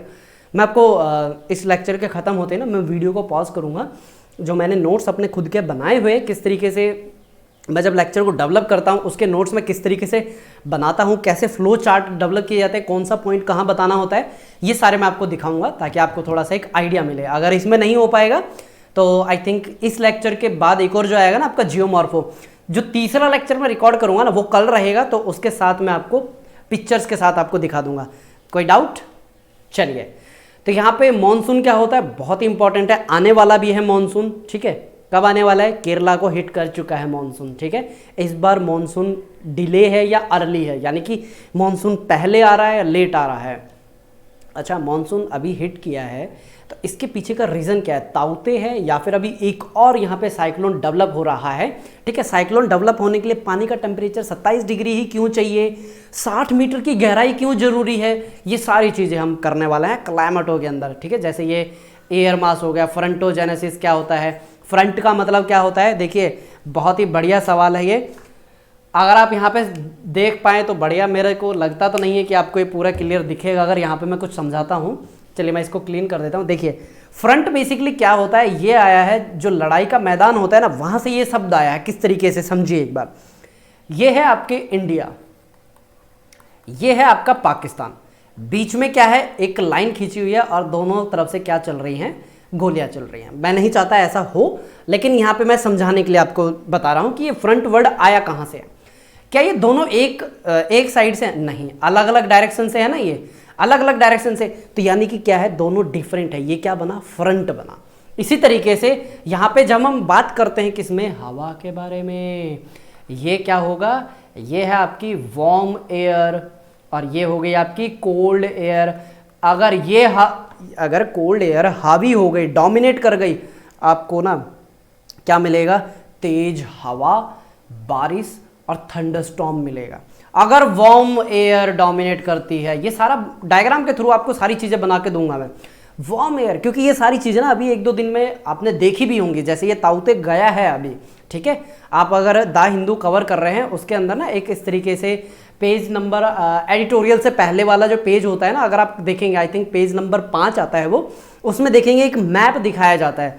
उसके अंदर ना इस तरीके से ये इंडिया है, यहाँ पे एक अलग से आपको बादलों की लेयर दिख रही है, एक इस तरीके से अलग से एक आपको अभी बादलों की लेयर दिख रही है, लेकिन अभी एक यहाँ पे ऐसे डेवलप होते हुए दिख रहे हैं, ठीक है। यह एक अलग से अपना साइक्लोन डेवलप हो रहा है, अपना तो नहीं भाई, घर का थोड़ी ना है ये, अपना साइक्लोन डेवलप हो रहा है, कभी कभी ना निकल जाता है ऐसे ही, ठीक है। तो यहाँ पे जब आपकी वार्म एयर क्या करती है, डोमिनेट करती है, आपकी जेंटल प्रेसिपिटेशन होगी, ठीक है। जेंटलमैन वाला जेंटल नहीं, जेंटल मतलब होता है बिल्कुल धीमे धीमे और लंबे टाइम तक आपकी बारिश होगी। ये सारी चीज़ें हम करने वाले हैं। टेम्परेट साइक्लोन और ट्रॉपिकल साइक्लोन में क्या डिफरेंस होता है, क्लाइमेटोलॉजी समझ में आ गया। कुछ एक पॉइंट्स और है क्लाइमेटोलॉजी के, जैसे कि प्रेसिपिटेशन। देखिए जब भी हम यहाँ पे एक और चीज़ हम समझते हैं, यहाँ पे क्या समझने वाली चीज़ें हैं यहाँ पे, कि जो बारिश है, कभी भी ऑप्शनल वाले स्टूडेंट इसको क्या नहीं लिखेंगे, बारिश यानी रेन नहीं लिखेंगे, ये है प्रेसिपिटेशन, समझ में आ गया। इसको लिखेंगे हमेशा प्रेसिपिटेशन। जैसे ही आपने रेन लिखा, एग्जामिनर को थोड़ा सा ये लगेगा कि भाई ये बच्चा ना क्या है, ऑप्शनल इसका स्ट्रांग नहीं है। हाँ, ये एक एक जो बारीक चीज़ें हैं ना, ये मैं आपको समझा रहा हूँ सिलेबस में ही, ताकि आप इन चीज़ों से रूबरू हो जाएं। और कभी भी जीएस में रेन मतलब प्रेसिपिटेशन मत लिख देना, पेपर के अंदर कभी रिवील नहीं करना होता है आपका ऑप्शनल क्या है, ठीक है। मान लीजिए ज्योग्राफी जीएस का आप आंसर लिख रहे हैं, आंसर आपका जीएस के जैसा होना चाहिए, क्योंकि एक बार आपने किसके जैसा लिख दिया, ऑप्शनल के जैसा, एग्जामिनर की एक्सपेक्टेशन यहाँ पे हो जाएगी। अगला आंसर अगर यहाँ पे आया ना, सीधा 2 नंबर देगा वो, ठीक है। भले ही आपको 6 नंबर मिलने वाले थे या 8 नंबर मिलने वाले थे, 2 नंबर देगा, ठीक है। तो ये कुछ तरीके होते हैं अपने पेपर को अच्छे से ऑर्गेनाइज करने का। ये सारी चीज़ें हम स्टेप बाय स्टेप देखते जाएंगे। देखिए ये आ गया हमारा फेवरेट, जो हमने बोला था ना, क्लाइमेट और वेदर। एक होता है शॉर्ट पीरियड का और एक होता है लॉन्ग पीरियड का, ठीक है। डिटेल में हम देखेंगे, और सबसे डिटेल ये है आपका कॉपन थ्रेवार था, और कोचिंग इंस्टीट्यूट में तो ये पढ़ाए भी नहीं जाते हैं भाई। ये क्लाइमेटिक क्लासिफिकेशन 126 टाइप की क्लाइमेटिक क्लासिफिकेशन कोई पढ़ाता है? नहीं पढ़ाई जाती, लेकिन जहाँ तक पॉसिबल हो पाएगा मैं आपको ज़रूर बताऊंगा कि ये किस तरीके से क्लासिफिकेशन है। कुछ ज़्यादा खास नहीं है, A type, B type, C type, D type और ई टाइप की इस तरीके से क्लासिफिकेशन की है हमने। मान लीजिए ए टाइप की क्लाइमेट को उठाया, फिर हम उठा के देखेंगे वर्ल्ड में किस किस हिस्से में इसी तरीके का है, तो ये क्लासिफिकेशन की जाती है। अरे बिल्कुल इसी तरीके से ये जब हम स्टार्ट करेंगे ना, बायोलॉजिकल क्लासिफिकेशन भी की गई है, जैसे अभी 6 किंगडम क्लासिफिकेशन तक चल रहा है, लेकिन आई थिंक अभी तक एनसीईआरटी में मैंने अभी 1 महीने पहले देखा था, उसके अंदर 5 किंगडम क्लासिफिकेशन अभी तक चल रहा है। फर्दर मैं अपडेट कर लूँगा अगर 6 किंगडम उसमें अपडेट हो गया होगा, क्योंकि ये आज से कितने साल पहले की बात है, 2012 में मैंने अपनी 12th पास की थी, तब तक हमने 5 किंगडम क्लासिफिकेशन ही पढ़ा था। हाइड्रोलॉजिकल साइकिल बिल्कुल आसान टॉपिक है ये, लेकिन ये समझ में नहीं आया तो कुछ भी समझ में नहीं आया, क्योंकि जो पूरी हमारी प्रेसिपिटेशन एडियाबैटिक साइकिल सारा यहाँ पे आके क्या हो जाएगा, आपका मर्ज हो जाएगा। क्लाइमेट चेंज, रोल, रिस्पॉन्स, ये आपके अप्लाइड पार्ट है आपका। ठीक है, चले आगे। यहाँ से आपकी स्टार्ट होती है ओशनोग्राफी। ठीक है, यहाँ से आपकी स्टार्ट होती है ओशनोग्राफी। ओशनोग्राफी में बेसिकली क्या है, ये मान लीजिए आपका इंडियन ओशन रीजन है ये। ठीक है, ये इंडियन ओशन रीजन आगे कहाँ तक किस तरीके से बिहेव करेगा, ठीक है, इसका बॉटम कैसा है, ये सारी चीज़ें पढ़ी जाती है किसमें, ओशनोग्राफी में। ये पढ़ना इसलिए ज़रूरी हो जाता है, इसलिए हम ओशनोग्राफी को पहले करेंगे क्लाइमेटो से पहले। ठीक है, यानी सीक्वेंस क्या रहेगा, सीक्वेंस हमारा रहेगा पहले करेंगे हम अर्थ के ऊपर रिलीफ मिले तो कैसे मिले, फिर उसके बाद हम पढ़ेंगे ओशन के बारे में। क्योंकि देखिए मॉनसून आपको समझ में तब तक नहीं आएगा जब तक आपको ओशन के बॉटम की जानकारी नहीं होगी। ठीक है, बैथोमेट्रिक कर्व क्या होता है और किस तरीके से अलग अलग एक्सपीडिशन हुए हैं और किस तरीके से गहराई नापी जाती है, ये सारी चीज़ें हम स्टेप बाय स्टेप करेंगे। अच्छा, एक जेट स्ट्रीम नाम का एक वर्ड आया था मॉनसून जब पढ़ रहे थे। जेट स्ट्रीम बेसिकली क्या है कि आपकी ना जेट स्ट्रीम अगर नीचे ज़मीन के ऊपर कोई हवा इस तरीके से फ्लो करती है उसको बोला जाता है विंड। ठीक है, अगर कोई हवा इस तरीके से वर्टिकल ऊपर जा रही है उसको बोला जाता है एयर। अगर कोई हवा 8 से 10 किलोमीटर की हाइट के ऊपर मूव कर रही है और उसकी स्पीड 600 किलोमीटर के आसपास होती है, अरे महीने की नहीं कह रहा मैं, घंटे की कह रहा हूँ। ठीक है, 600 किलोमीटर पर आवर। आज से 2 महीने पहले एक न्यूज़ छपी थी कि एक सिर्फ 20 ग्राम का एक पंछी है, ठीक है, उसने 5000 किलोमीटर की जो डिस्टेंस है वो ट्रैवल किया है। डे में भूल गया हूँ, आई थिंक से 7 दिन में या 5 दिन में उसने वो ट्रैवल किया था।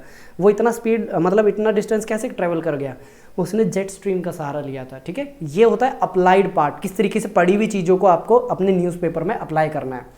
तो जो जेट स्ट्रीम जो ऊपर हवा चलती है, ठीक है, ये आपकी 6 से नहीं 8 से 10 किलोमीटर के आसपास ये वेरी करती है। कहीं पे 6 जैसे पोलर एरिया है वहाँ पे आपको 6, क्योंकि अलग अलग मैं डिटेल में जब बताऊँगा ना, क्योंकि जैसे जैसे आप इक्वेटर की बात करते हैं हवा ज़्यादा गर्म होती है, क्योंकि ज़्यादा क्या आ रहा है, इंसुलेशन आ रहा है, यानी कि गर्मी ज़्यादा आ रही है।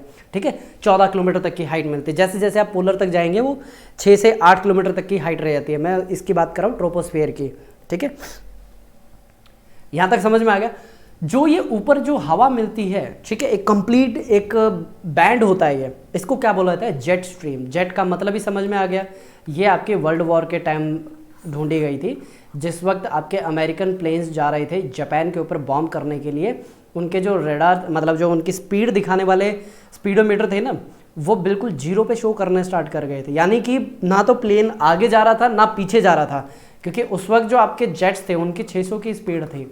ठीक है, तब पता चला कि यहाँ पे कोई ना कोई ऐसी हवा है जिसकी स्पीड 600 के आसपास। बाकी फिर बाद में स्टडी होती गई। इसी तरीके से टेम्परेचर और सैलिनिटी में क्या यहाँ पे कोरिलेशन है वो समझेंगे। यहाँ पे भी फिर हम क्या देखेंगे, हीट बजट देखेंगे। ठीक है, आगे देखते हैं क्या क्या चीज़ें हम कवर करने वाले हैं ओशनोग्राफी में। मरीन रिसोर्सेज, देखिए इसके लिए मैं आपको एक अलग से पूरा आई थिंक नोट्स में प्रोवाइड करूँगा, क्योंकि ग्लोबल एरियाज ऊज क्या होता है ये सारी चीज़ें डिक्टेशन में तो पॉसिबल नहीं हो पाएगा। अरे कहाँ गया पेन, कहाँ गया भाई, हाँ ये रहा पेन, कलर में ना दिखता ही नहीं है।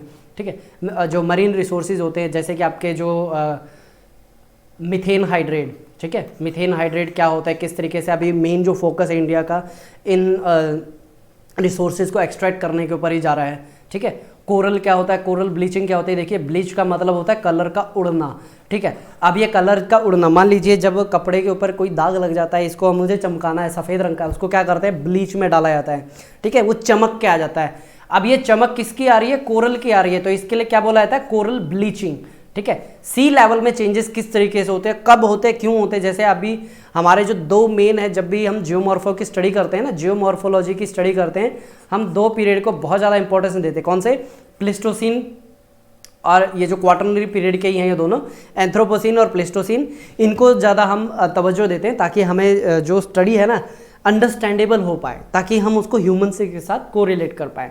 सी लेवल की अगर हम बात करते हैं कि सी लेवल चेंज क्यों होता है, मान लीजिए आपने कभी गौर किया है, एक पानी की बोतल लीजिए प्लास्टिक की, उसके अंदर पानी भरिए, फ्रीजर में रख दीजिए, आप फ्रीजर के अंदर रख दीजिए। जब आप उसको निकालते हैं बाहर, ठीक है, तो आपने देखा है जो बोतल है एकदम से सिकुड़ जाती है, उसके अंदर जो पानी है कंडेंस हो जाता है। तो इसी तरीके से क्या होता है, मान लीजिए ये आपका, अगर इस तरीके से आप पानी देखेंगे ना, तो बीच में से एक ऐसा बल्ज आपको दिखेगा। एक आपने बोतल रखी है, बोतल में तो ऐसा नहीं दिखेगा, कोई बर्तन रखिए, खुला वेसल रखिए, उसके अंदर आपको ऐसा देखने को मिलेगा, बीच में एक बल्ज देखने को मिलेगा। इससे हुआ क्या है, पानी यहाँ पे ना इस तरीके से जमना स्टार्ट हुआ है। ये आप कोस्ट मान लीजिए, यहाँ से पानी रिट्रीट हुआ है, ठीक है। ये आगे पढ़ेंगे कि रिवर रिजुविनेशन क्या होता है, और ये फिर हमारे कंटेम्प्रेरी पार्ट रहेंगे अभी के कि पॉल्यूशन क्या होता है, ये सारी चीज़ें उसमें कवर होंगी, ठीक है। अब आगे आता है हमारा बायोजियोग्राफी। बायो मीन्स लाइफ, ये सारी चीज़ें आपको मैंने बताई हैं। जेनेसिस, देखिए यहाँ पे वर्ड आ गया है जेनेसिस, मैं पेन ले लेता हूँ। जेनेसिस का मतलब होता है उद्गम, ठीक है। जेनेसिस का मतलब होता है उद्गम या फिर ओरिजिन, यानी कि जो सॉइल है, जो मिट्टी है, ओरिजिनेट कहाँ से होती है, किस तरीके से हम किसी सॉइल को हम लूमी बोलेंगे, सैंडी बोलेंगे, क्लेई बोलेंगे, ठीक है। ये मेजरली 3 पार्ट है जिसके अंदर हम सॉइल को डिवाइड करते हैं। तो इनकी अलग अलग प्रॉपर्टी के हिसाब से आगे हम बोल देते हैं येलो सॉइल, फेलुवियल सॉइल, ठीक है, ब्लैक सॉइल, ये आगे हम फर्दर डिवाइड कर देते हैं। रेड सॉइल उसके अंदर से मेन है, उड़ीसा के अंदर आपको सबसे प्रोमिनेंट देखने को मिलती है रेड सॉइल। ये देखेंगे सॉइल प्रोफाइल क्या होता है, सॉइल प्रोफाइल मतलब ए लेयर, ओ लेयर, ये सारी उसके अंदर देखेंगे। सॉइल इरोजन, देखिए ये दोबारा रिपीट हो गया आपका सॉइल इरोजन। इसको कंजर्व किस तरीके से करा जाता है, ये आपके रिपीटेटिव होते जा रहे हैं, ठीक है। इनको उसी जब हम पढ़ेंगे ना, पहली बार जब हमें सॉइल इरोजन मिलेगा जियोमॉर्फो के अंदर, वहीं पे हम थोड़ा सा गहराई में पढ़ लेंगे, यहाँ पे फिर हमें ज़रूरत नहीं पड़ेगी। उसके बाद कहीं पे कोई प्लांट मिलता है, कहीं पे कोई एनिमल मिलता है, उसके पीछे का रीज़न क्या। अब देखिए इसको मैं एक बार साफ करता हूँ। ये मैंने बनाया माउंट एवरेस्ट। अरे अरे अरे अरे अरे, ये तो ह्यूमन ज्योग्राफी आ गई भाई, ह्यूमन ज्योग्राफी। अभी से आपका वक्त नहीं आया, हाँ यहाँ पे थे हम, ये हमने पेन चेक कर लिया। ये पता क्या, इसके अंदर बटन लगे हुए हैं, कभी कभी बटन दब जाते हैं ये, ठीक है। ये हमने बनाया माउंटेन। अब देखिए माउंटेन की 2000, अरे ये कहाँ चला गया ये, ठीक है, यहाँ ये इस तरीके से बनेगा। माउंटेन की जो 2000 मीटर की हाइट है, यहाँ पे आपको अलग वेजिटेशन मिलेगी। फिर 2000 मीटर और जाइए, 4000 मीटर पे अलग आपको वेजिटेशन और एनिमल भी अलग हो जाएंगे। यहाँ पे आपको स्नो लेपर्ड मिलने स्टार्ट हो जाएंगे, क्योंकि 4000 से ऊपर मैंने बताया ना बर्फ़ स्टार्ट हो जाती है आपकी, ठीक है। फिर 6000 मीटर, फिर ऊपर जैसे जैसे आप जाते जाएंगे वेजिटेशन आपकी चेंज होती जाएगी। तो ये वेजिटेशन चेंज क्यों हो रही है, इसके पीछे ना 2 चीज़ें आपकी मेन है। सबसे पहला आपका क्लाइमेट, ठीक है। जैसे जैसे आप ऊपर जा रहे हैं, हवा आपकी कंडेंस होती जा रही है, एडियाबैटिक लैप्स रेट की वजह से हवा आपकी ठंडी होती जा रही है। अब ये ठंडी हवा क्या करेगी, बताइए, ठंडी हवा क्या करेगी। ठंडी हवा क्या करेगी, आसपास के एनवायरनमेंट को भी चिल्ड करेगी। जो उसके पास क्या है, मॉइस्चर है, उसको डिपॉजिट करना स्टार्ट कर देगी वो स्नो की फॉर्म में, ठीक है। अभी आई थिंक हफ्ते भर पहले एक खबर आई थी कि जो आपका गंगोत्री ग्लेशियर है 1.5 किलोमीटर के आसपास रिट्रीट हो चुका है। रिट्रीट का मतलब ये है सिकुड़ चुका है वो, ठीक है। काफ़ी इंपॉर्टेंट न्यूज़ है, वो कवर कर लीजिएगा। कंटेम्प्रेरी इश्यूज़ में तो हम कवर करने वाले ही हैं काफ़ी डिटेल में। फिर उसके बाद प्रॉब्लम क्या क्या है, ठीक है, ये एक बार आप देख लीजिए, क्योंकि अभी आप थोड़ा सा समझ गए हैं, क्योंकि जो हमारी कोर ज्योग्राफी है वो हमने डिटेल में देख लिया है। अब हम इसके ऊपर थोड़ा सा जल्दी जल्दी नज़र मारते हैं कि क्या क्या हम देखने वाले हैं। Social forestry, agro forestry, wild life, ठीक है, मेजर जीन पूल। नेक्स्ट ये आपके मैंने सेल्फ स्टडी के लिए लगा दिया है। एनवायरमेंट ज्योग्राफी, ठीक है, ये हम लेटर ऑन डिस्कस करेंगे, क्योंकि बिल्कुल जो आपका एनवायरमेंट वाला पार्ट है ना, ये एनवायरमेंट ज्योग्राफी में सीधा उसके अंदर करवा दूंगा, ठीक है। तो इसको हम ऑप्शनल में ना करके अलग से जो मैं आपका एनवायरमेंटल वाला पोर्शन करवाऊंगा ना, ये सारा उसके अंदर कवर हो जाएगा आपका, ठीक है। क्योंकि देखिए ये अगर आप देख रहे हैं यहाँ पे प्रिंसिपल ऑफ इकोलॉजी, ठीक है, ये आपका एग्जैक्ट किसके अंदर आता है, प्रिंसिपल ऑफ एक मिनट, ये आपका एनवायरनमेंट का पार्ट है। ये भी ह्यूमन अडेप्टेशन, फिर उसके बाद एनवायरनमेंट किस तरीके से इन्फ्लुएंस करता है, फिर उसके बाद आपका इकोसिस्टम, देन आपके एनवायरमेंटल डिग्रेडेशन, ये सारा आपका किस में आ जाएगा, एनवायरनमेंट के पार्ट के अंदर। तो इससे होगा क्या कि आपका एनवायरनमेंट का पोर्शन वहाँ पे कवर हो जाएगा, लेकिन ये मैं आपको सेपरेटली करवा दूंगा, ठीक है, कि कौन सी पॉलिसीज़ हैं जो कि बनाई गई हैं कि 1972 में, ठीक है, कौन सी पॉलिसी आई है, किस तरीके से हमने टाइगर रिजर्व बनाने स्टार्ट किए, बायोस्फीयर रिजर्व क्या होते हैं, ये सारी चीज़ें इसके अंदर हम कवर करेंगे। नेक्स्ट ये है आपकी ह्यूमन ज्योग्राफी, ठीक है, यहाँ से आपका स्टार्ट होता है पेपर 1 ही चल रहा है अभी से। हाँ जी, ये तो सिलेबस है भैया, सिलेबस है आपका अभी तक जो चल रहा है, ये आपका अभी तक का सिलेबस है। कहाँ गया पेन, हाँ ये रहा, ये है आपका पार्ट बी। किसका है पार्ट बी, पेपर 1 का पार्ट बी है ये। यहाँ तक बताइए कोई समझ यानी कोई डाउट है आपको? इसमें कौन से हैं, prospective in human geography, economic geography, अरे पेन कहाँ गया, यहाँ पे आए pen, economic geography, population in settlement, फिर उसके बाद है regional planning and models and theory. इसको हम बहुत ध्यान से करने वाले हैं, मॉडल्स एंड थ्योरीज, ठीक है, वन ह्यूमन थ्योरी क्या है, ये सारी चीज़ें देखने वाले हैं।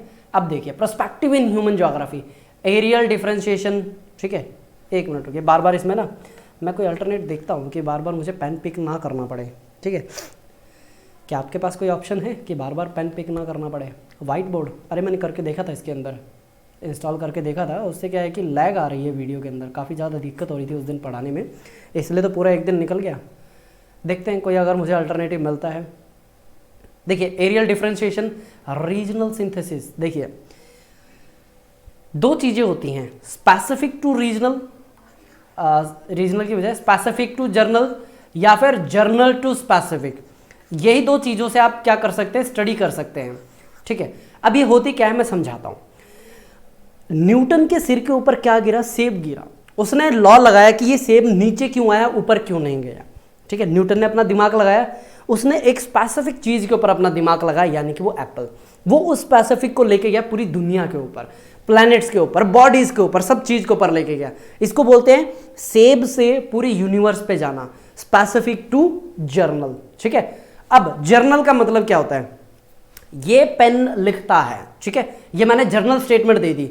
अब मैं दुनिया का कोई भी पेन उठाऊं तो वो लिखता है, लेकिन यहां पे गड़बड़ क्या हो जाएगी, अरे भाई यहां पे गड़बड़ ये हो जाएगी, ये पेन लिखता है नो डाउट, ये पेपर पर लिख सकता है, क्या ये बोर्ड के ऊपर लिख सकता है, लिख देगा, लेकिन प्रॉपर नहीं लिखा जाएगा।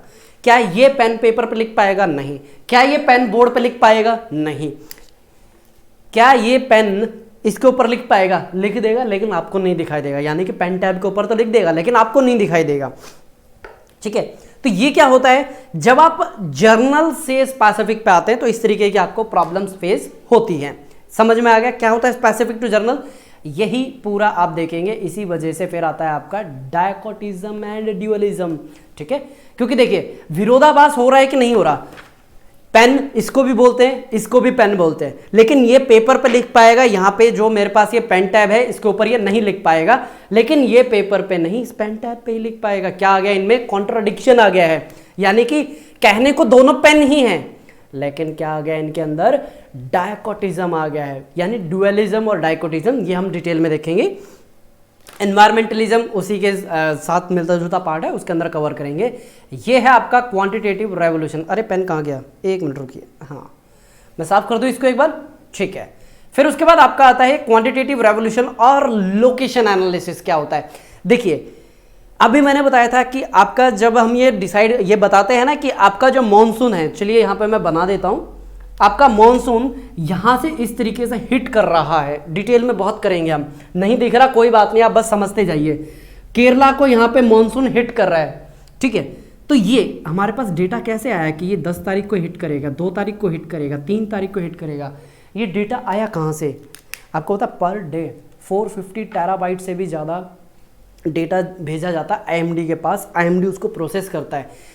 इतने ज़्यादा डेटा को प्रोसेस करने के लिए क्या चाहिए, अरे भाई सुपर कंप्यूटर चाहिए। क्या चाहिए, सुपर कंप्यूटर चाहिए, ठीक है। तो उसी चीज़ को देखते हुए, मद्देनज़र रखते हुए यहाँ पे आपके क्वांटिटेटिव रेवोल्यूशन आता है, और यहीं पे ही इसी का यूज़ करते हुए लिमिट्स टू ग्रोथ थ्योरी आती है, वो आगे हम देखेंगे। रोस्टॉव मॉडल, ये जो हमने मॉडल्स एंड थ्योरी देखा था ना, ये सारी उसी में आएंगे, ठीक है। अब कहीं पे कोई रेस मिलती है तो क्यों, रेस मतलब भाग दौड़ वाली नहीं, ठीक है, जनजाति, उसको ट्राइब बोला जाता है, ठीक है। रेस का हिंदी में क्या बोलते हैं, एकदम से दिमाग से निकल गया है, चलिए याद आएगा तो बता दूंगा आपको। तो रेस का मतलब क्या होता है कि एक पूरा जो वीगर मुसलमान, जैसे कि आपके जिनजियांग प्रोविंस के अंदर है, ठीक है, वो क्या है, आपकी एक एथनिक रेस है ये, ठीक है। और अभी ये रोहिंग्या मुस्लिम, ठीक है, 2017 का इंसिडेंट है ये, ठीक है, रोहिंग्या मुस्लिम वाला। आप अगर देखेंगे राज्यसभा के ऊपर काफ़ी अच्छी अच्छी डिबेट्स आई थी वहाँ पे। जो म्यांमार के अंदर उस टाइम जो एम्बेसडर थे उन्होंने काफ़ी इंसाइटफुल इन्फॉर्मेशन प्रोवाइड की थी, ठीक है। एक बार आप अगर टाइम मिले तो ज़रूर जाके देखिएगा रोहिंग्या क्राइसिस के बारे में। देखिए, अगर आपको न्यूज़ फॉलो करनी है ना, हाईली रिकमेंड है, राज्यसभा को फॉलो कीजिए। रेस्ट ऑफ जितने भी बकवास के चैनल है ना, बंद कर दीजिए आप इनको।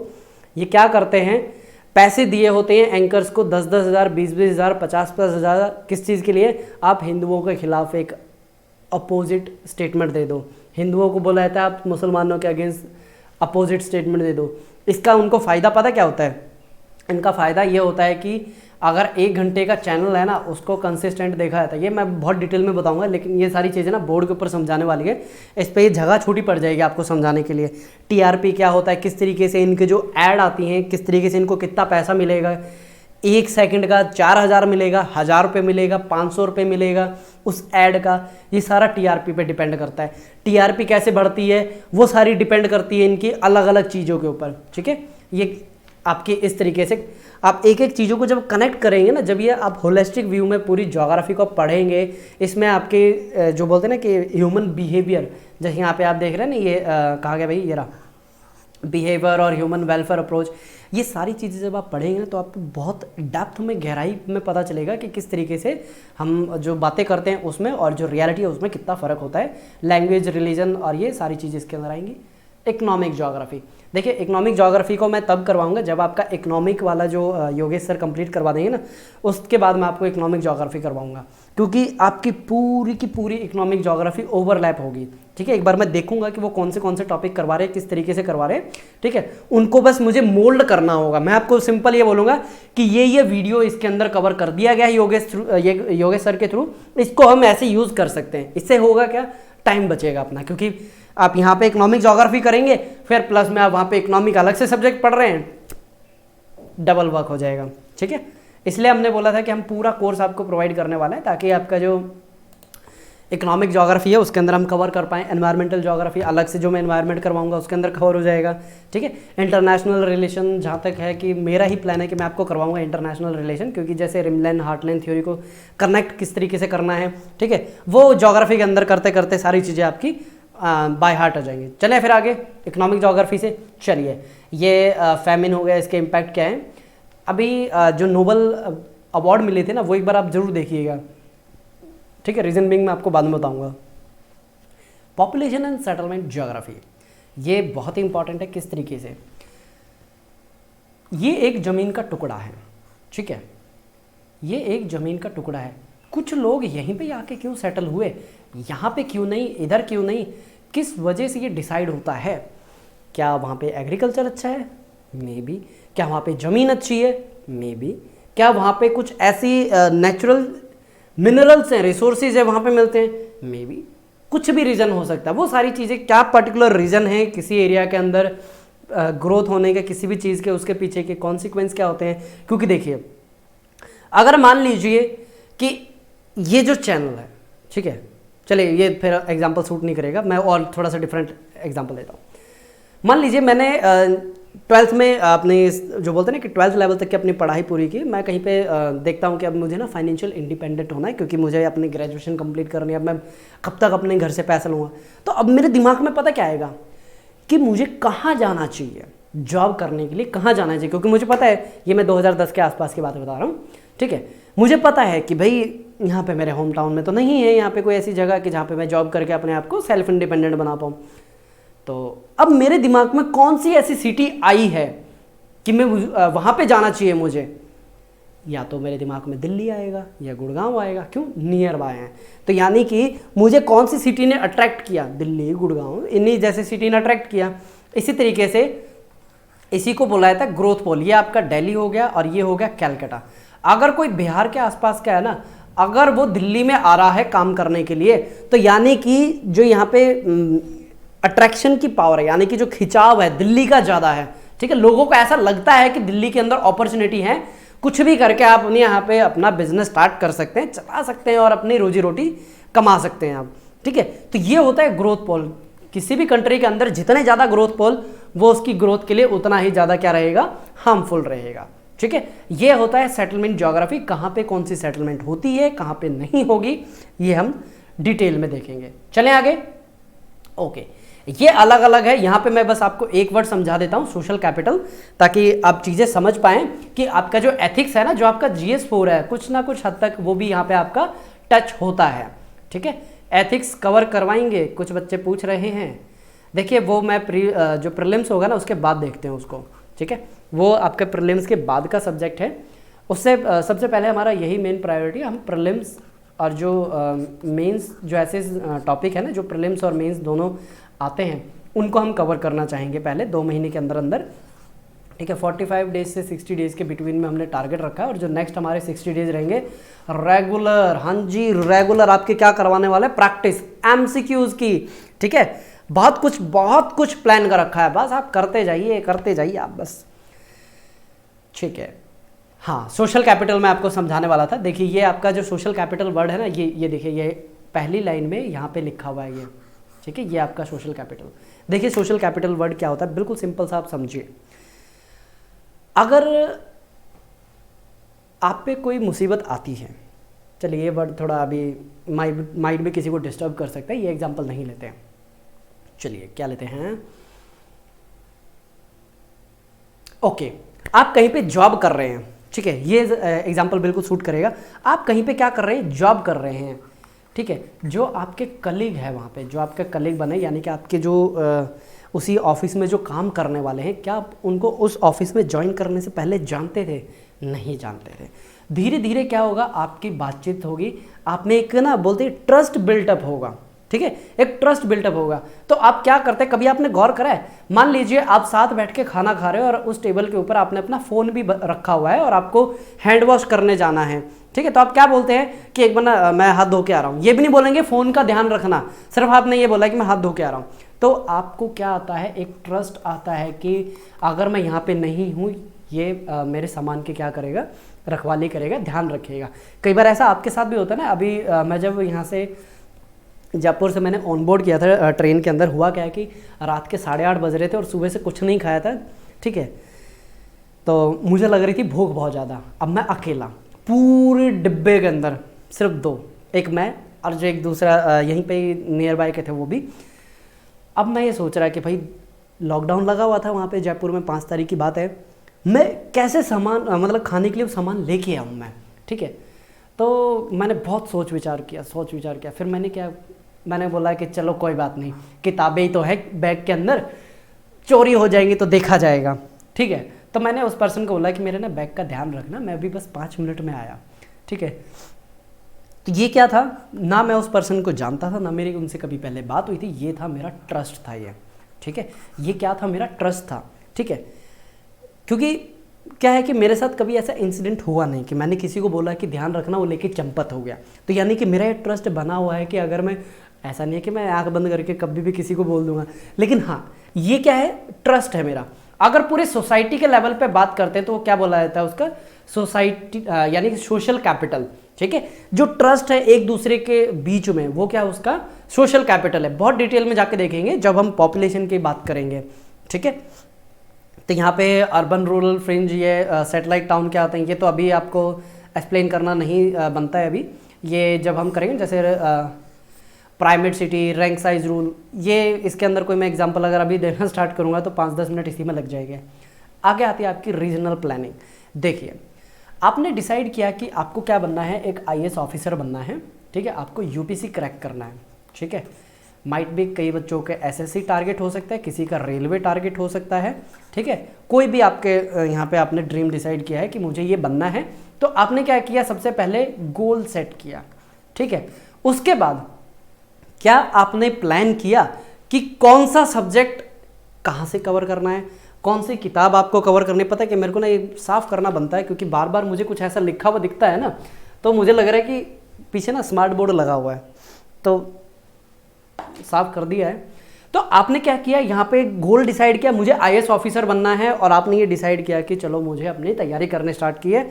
लेकिन यहाँ पे आप एक गड़बड़ कर देते हैं, क्या नहीं करते, प्लानिंग नहीं करते आप, रैंडमली क्या करते हैं, यूट्यूब पे जाके वीडियो देखी how to become IAS officer, 4 किताबें बताई, पढ़ना स्टार्ट कर दिया, कहाँ पे रुकना है, वेयर टू स्टॉप नहीं पता, ठीक है। अब आपके 1 साल निकल गया, क्या होगा, फ्रस्ट्रेशन। अरे रियलिटी बता रहा हूँ मैं, ये होता है, क्योंकि अगर आप पूरी प्रिपरेशन एकांत में बैठ के करते हैं ना, कोई आपका बोलते हैं कि मित्र ना हो, सहपाठी ना हो, सेम उसका, बहुत बढ़िया सिचुएशन होती है वो। क्यों? आपको पता चला कि योजना में से 4 सवाल आए हैं, आपने अपने दोस्त को जाके बोला और आपका दोस्त योजना नहीं करता है। ऐसे ही आपके दोस्त ने बोला कि अच्छा इसमें से 4 आए हैं, 10 सवाल द हिंदू में से आए हैं, आपका वहीं पे क्या बोलते हैं कि एकदम से बैलेंस बिगड़ गया। अरे मैंने तो द हिंदू को कभी टच ही नहीं किया, तो यहाँ पे क्या हुआ, इम्बैलेंस हुआ। इसलिए अपने एकांत में होकर ना इन चीज़ों की पढ़ाई की जाती है, कभी भी ग्रुप स्टडी मत कीजिए इनकी, ठीक है। वो बात अलग है, अगर आपके पास समय नहीं है ना तब ग्रुप स्टडी की जाती है। मान लीजिए आप ऑलरेडी किसी सर्विस के अंदर है, ऑलरेडी आप आईआरएस ऑफिसर हैं या फिर सिलेक्टेड कैंडिडेट है, तब ग्रुप स्टडी की जाती है, वो भी आपके करंट अफेयर की ग्रुप स्टडी की जाती है, ठीक है। यहाँ तक क्लियर हो गया। आपने प्लानिंग नहीं की तो इससे क्या हुआ, रिजल्ट आपका आया नहीं, ठीक है। तो आप क्या करते, पेपर टफ है, यूपीएससी टफ है। अरे नहीं बाबा, यूपीएससी टफ नहीं है, प्लानिंग टफ थी, मतलब प्लानिंग प्रॉपरली की नहीं थी। तो इसीलिए यहाँ पे हम एक अलग से जो सब्जेक्ट पढ़ते हैं ना, रीजनल प्लानिंग, कहाँ पे कौन सी प्लानिंग होनी चाहिए। जैसे आप पढ़ते हैं इकोनॉमी में डायरेक्ट आप पढ़ते हैं 5 ईयर प्लान, ठीक है, 5 ईयर प्लान आप पढ़ते हैं। अच्छा पी बन गया शब्द आगे पीछे हो गए, 5 ईयर प्लान, फिर दोबारा इरेज करने दो, 5 ईयर प्लान। जैसे यहाँ पे पढ़ते हैं महालनोबिस जो प्लान था आपका, बताइए पहला था या दूसरा था। तो उन्होंने क्यों बोला कि पर्टिकुलर यही जगह सही है कि यहाँ पे हैवी इंडस्ट्री लगानी चाहिए। ये डेटा इंफॉर्मेशन कहाँ से आई, ये आपके आती है रीजनल प्लानिंग के थ्रू। बताइए, ये आपकी आई है रीजनल प्लानिंग के थ्रू, ये इंफॉर्मेशन डेटा डेवलप किया गया, ठीक है। और फर्दर हम डिटेल में जाके देखेंगे। इसलिए बोला जाता है अगर आप कोचिंग अफोर्ड नहीं कर सकते, अपनी सेल्फ स्टडी कीजिए। उससे पहले जो आपके टॉपर्स हैं ना, उनके इंटरव्यूज़ देखिए, ठीक है, जो उन्होंने बताया है। लेकिन अभी तो आपकी ये सॉल्यूशन सरित क्लासेज ने सॉल्व कर दी है कि अगर आपके पास फाइनेंस, हम देखिए क्लियर यहाँ पे कर देते हैं, कोई भी हिडन चार्जेस नहीं रहेगा, कोई भी हिडन चार्जेस नहीं रहेगा। हमने कमिट किया है, नहीं तो हम चाहते तो भूल भी जाते, क्योंकि 2019 में हमने कमिट किया था, अभी 2021 है। हमें पता था भाई हमने ऑलरेडी कमिट किया है अपने चैनल पे, हमें वो पूरा डिलीवर करना है, ठीक है, इसलिए हम ये आपको प्रोवाइड कर रहे हैं, ठीक है। चलिए, रीजनल प्लानिंग का मतलब क्या होता है कि किसी पर्टिकुलर जगह पे आपकी कॉटन की इंडस्ट्री आएगी, स्टील की इंडस्ट्री आएगी, वो आपकी डिसाइड होती है रीजनल प्लानिंग के थ्रू। अब ये आपका सबसे इंपॉर्टेंट होता है माल्थूजियन, एक मिनट में पेन पिक कर लेता हूँ। Malthusian theory, Marxian theory, demographic transition, ये क्या होता है ये आपको ग्राफ के थ्रू ही मैं आपको समझाऊंगा। Centre place theory, Perroux and Boudeville, von Thunen, ये मैं आपको ना नाम कानों के अंदर डाल रहा हूं ताकि जब हम ये बार बार पढ़ेंगे ना कान में रिंग हो, ये नाम आपको एकदम से अलग से ना लगे, ठीक है। Weber industrial location, Rostow model, इसके अंदर जैसे बोला गया है ना कि प्रधानमंत्री जी के द्वारा हमारे जो प्राइम मिनिस्टर हैं, माननीय प्राइम मिनिस्टर हैं, उनके थ्रू ये बोला गया है कि इंडिया अभी किसके ऊपर है, टेक ऑफ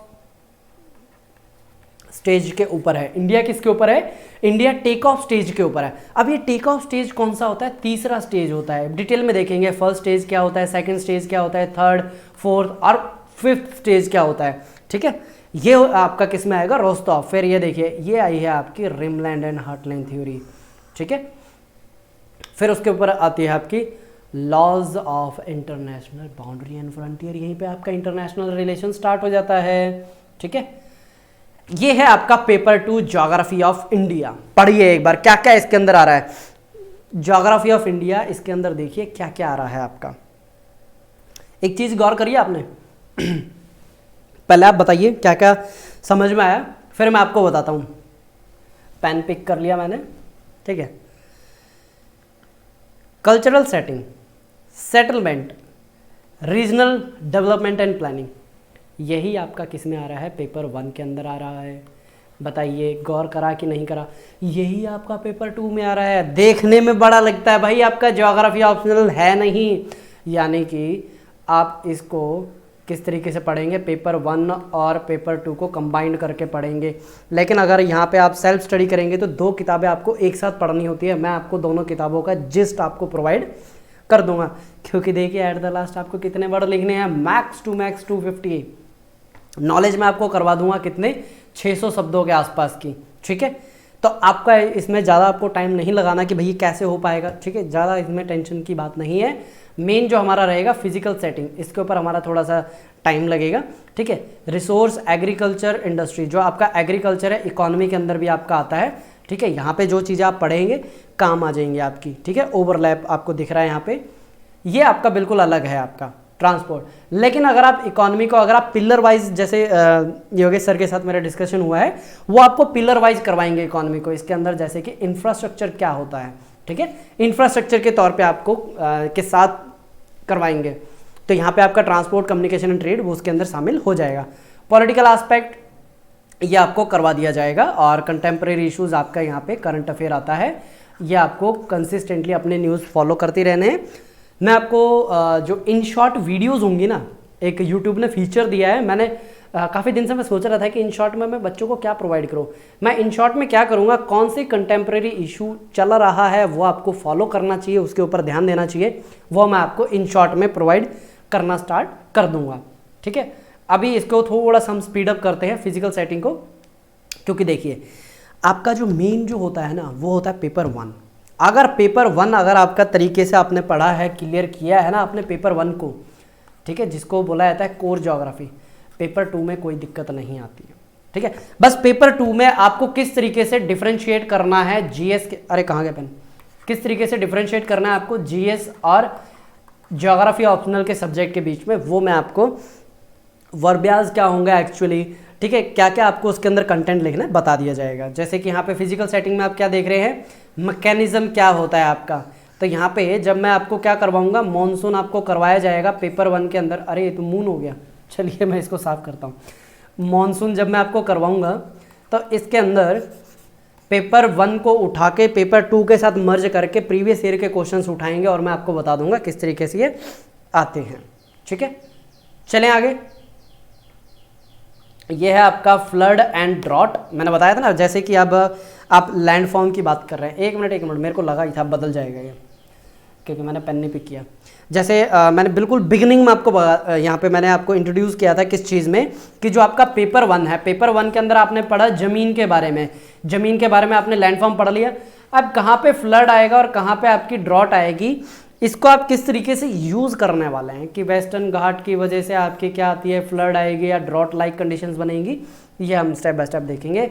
अब ये देखिए बायो जियोग्राफी आपने पढ़ ली, यहाँ पे सॉइल टाइप और उसके डिस्ट्रीब्यूशन की बात आ रही है। एनवायरनमेंट में आपने पढ़ लिया नेचुरल वेजिटेशन, कि कहाँ पे आपके शेर मिलेंगे, कहाँ पे टाइगर मिलेंगे, कहाँ पे आपका टूंड्रा होगा, कहाँ पे टाइगा होगा, कहाँ पे बोरियल टाइप ऑफ क्लाइमेट मिलेगा। ठीक है, ये अलग अलग आपके क्लाइमेटिक रीजन, ये आप ऑलरेडी क्लाइमेटोलॉजी के अंदर कवर कर चुके हैं। बताइए कोई आपको डाउट इसमें। नेक्स्ट ये आपके हैं रिसोर्सेज। रिसोर्सेज मतलब कि क्या, अगर एक ह्यूमन बीइंग किसी कंपनी के अंदर जाके क्या कर रहा है, काम कर रहा है, और मान लीजिए कंपनी उसको कितने सैलरी दे रही है, 10,000 रुपीज़ सैलरी दे रही है कंपनी उसको, और वो उस कंपनी को कितना 1 लाख रुपए का प्रॉफिट जनरेट करके दे रहा है, तो वो उस कंपनी के लिए क्या हुआ, उसका एसेट हुआ, यानी कि उसका रिसोर्स है वो। ठीक है, यानी कि कंपनी के साथ जितने दिन वो रहेगा कंपनी को फायदा होगा कितना, 90,000 रुपए का। ठीक है, तो इसी तरीके से हम किसे रिसोर्स कंसिडर करते हैं और किसे रिसोर्स कंसिडर नहीं करते, ये हमारी नॉलेज के ऊपर डिपेंड करता है। आज तक देखिए जो आपका H2O है पहले से भी हमें पता था। ठीक है, H2O हमें पहले ही पता था। अभी आपने देखा है कि अभी फ्यूल सेल टेक्नोलॉजी डेवलप हुई है। ठीक है, जापान ने डेवलप किया, बेचारा जापान बिलियंस ऑफ डॉलर के नुकसान में ऑलरेडी आ चुका है। हंसना तो नहीं चाहिए इसके ऊपर, लेकिन हाँ सीरियस बात है ये कि अगर कोई कंट्री 2 बार ओलंपिक की तैयारी करे, पूरा इंफ्रास्ट्रक्चर को उस लेवल पे डेवलप करे और ओलंपिक ना हो, क्योंकि इस बार के भी चांसेस कम लग रहे हैं, सेकंड वेव काफ़ी सीवियर है, हालात आप देख पा रहे हैं, तो आप अपना ध्यान रखिए, घर पे रहिए, ज़रूरी हो तो ही बाहर निकलिए। इसलिए अभी हम आपसे आवाज़ आ रही है आपको चिड़िया की? ये है, हमने यहाँ पे ना चिड़ियों के छोटे छोटे वो लगाए हैं घोंसले, तो यहाँ पे चिड़िया सुबह सुबह चहचहाती है ना, तो काफ़ी अच्छा लगता है।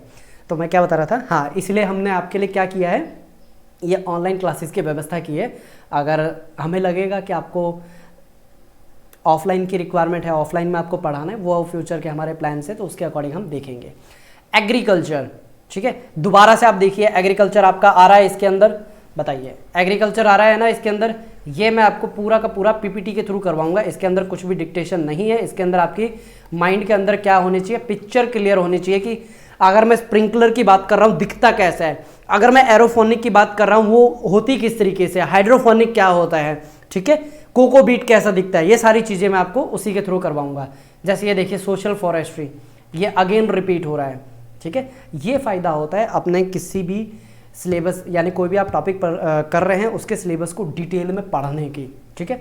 आगे चलते हैं, ये आपकी लाइव स्टॉक है, डिटेल में करेंगे जब हम इस टॉपिक को कवर कर रहे होंगे। Industry, transportation, communication and trade, क्या क्या हमारी पॉलिसीज़ हैं। आगे चलते हैं, फिर उसके बाद आपकी कल्चरल सेटिंग, ठीक है, ये ऑलरेडी हम देख चुके हैं। नेक्स्ट सेटलमेंट, ये भी हमने देख लिया है।